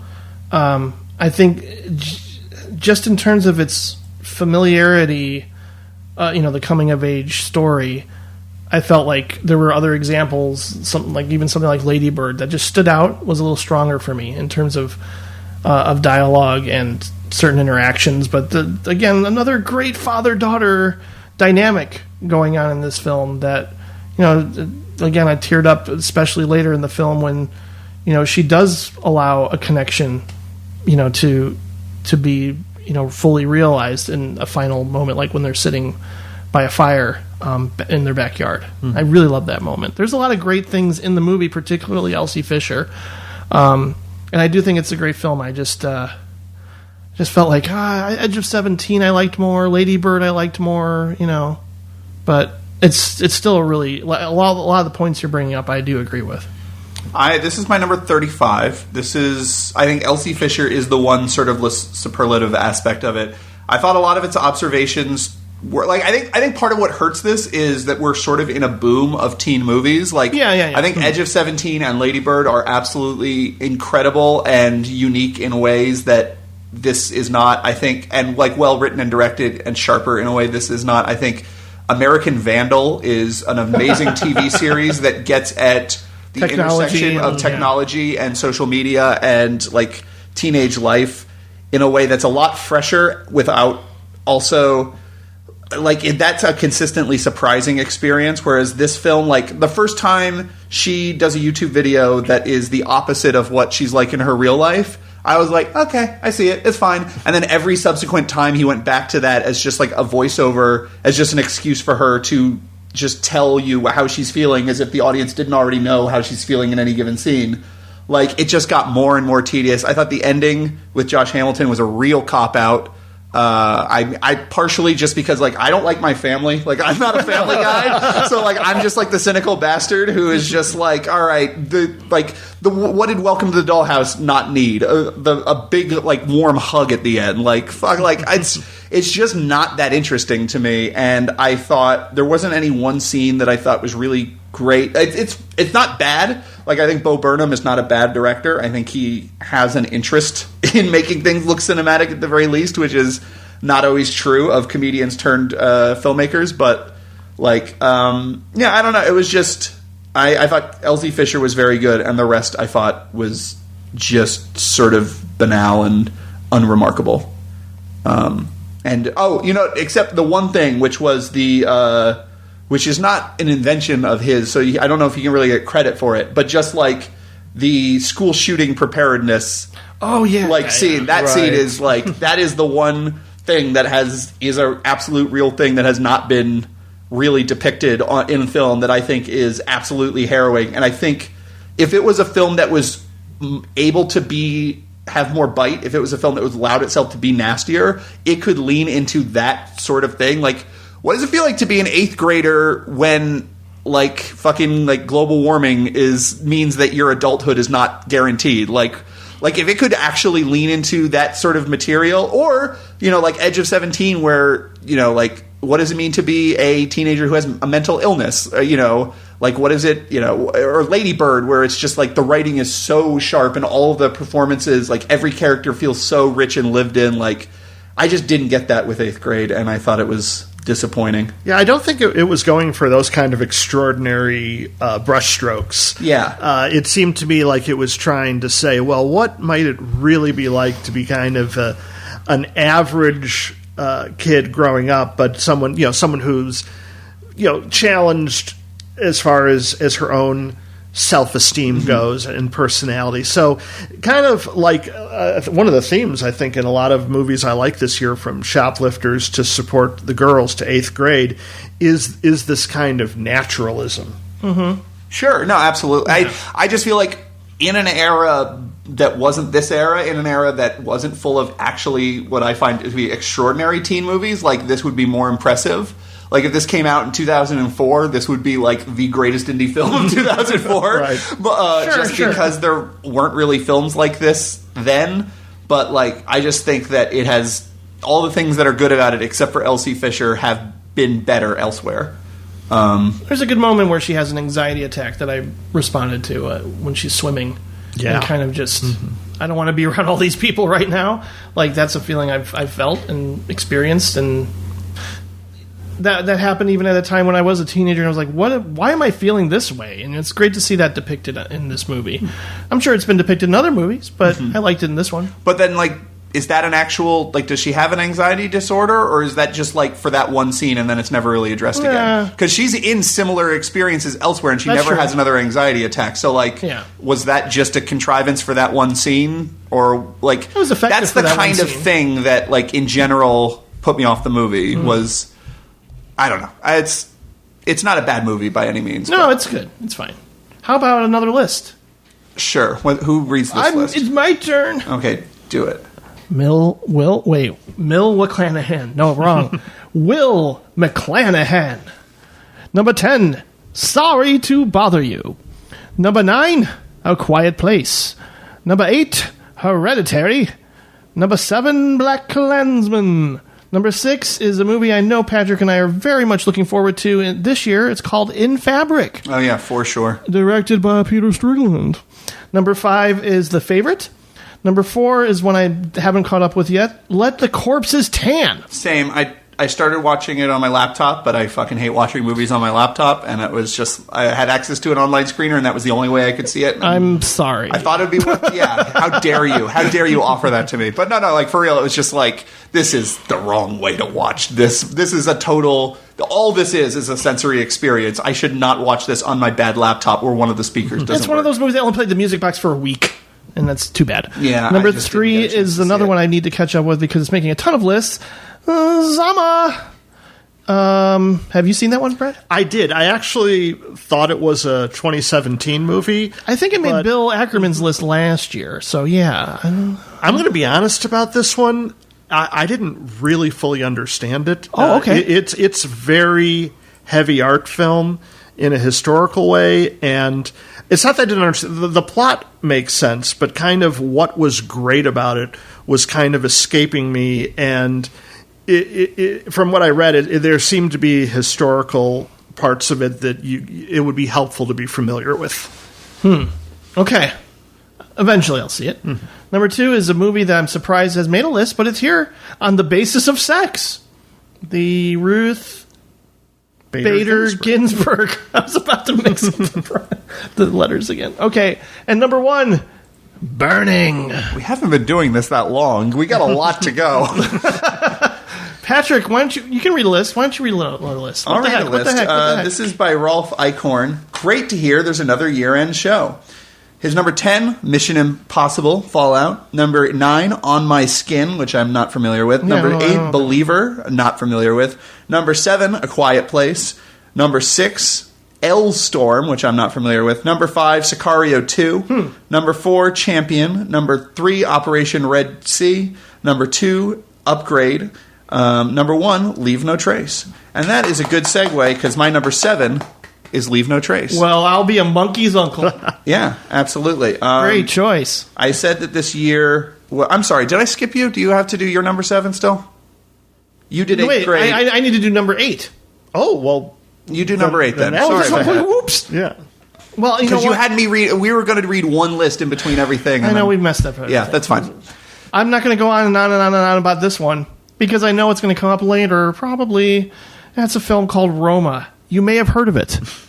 It's by this guy named Alfonso Cuarón, and he's a good director. Keep going. Keep going. I want to hear you. I'm a fan of this Let's director. see where this goes. Yeah. He's so good. He knows how to make a movie. Let's talk about Alfonso Cuarón. Yeah. Welcome to the Alfonso Cuarón cast. The Alfonso Cuarón cast is for lovers. Yeah. There's a beautiful big book that the studio sent me, which was very nice, and it's gorgeous, and it's full of still... Collusion! Oh, no, it shouldn't have been on my list after all. No. I did not receive the book, so I. Okay. All right, well, Brad has some scruples. Oh no, not that I wouldn't have accepted it. Well, yeah, just of nobody course. offered. All right. It was lovely. Thank you, Alfonso, for sending it my way. It's a beautiful book filled with amazing still photography.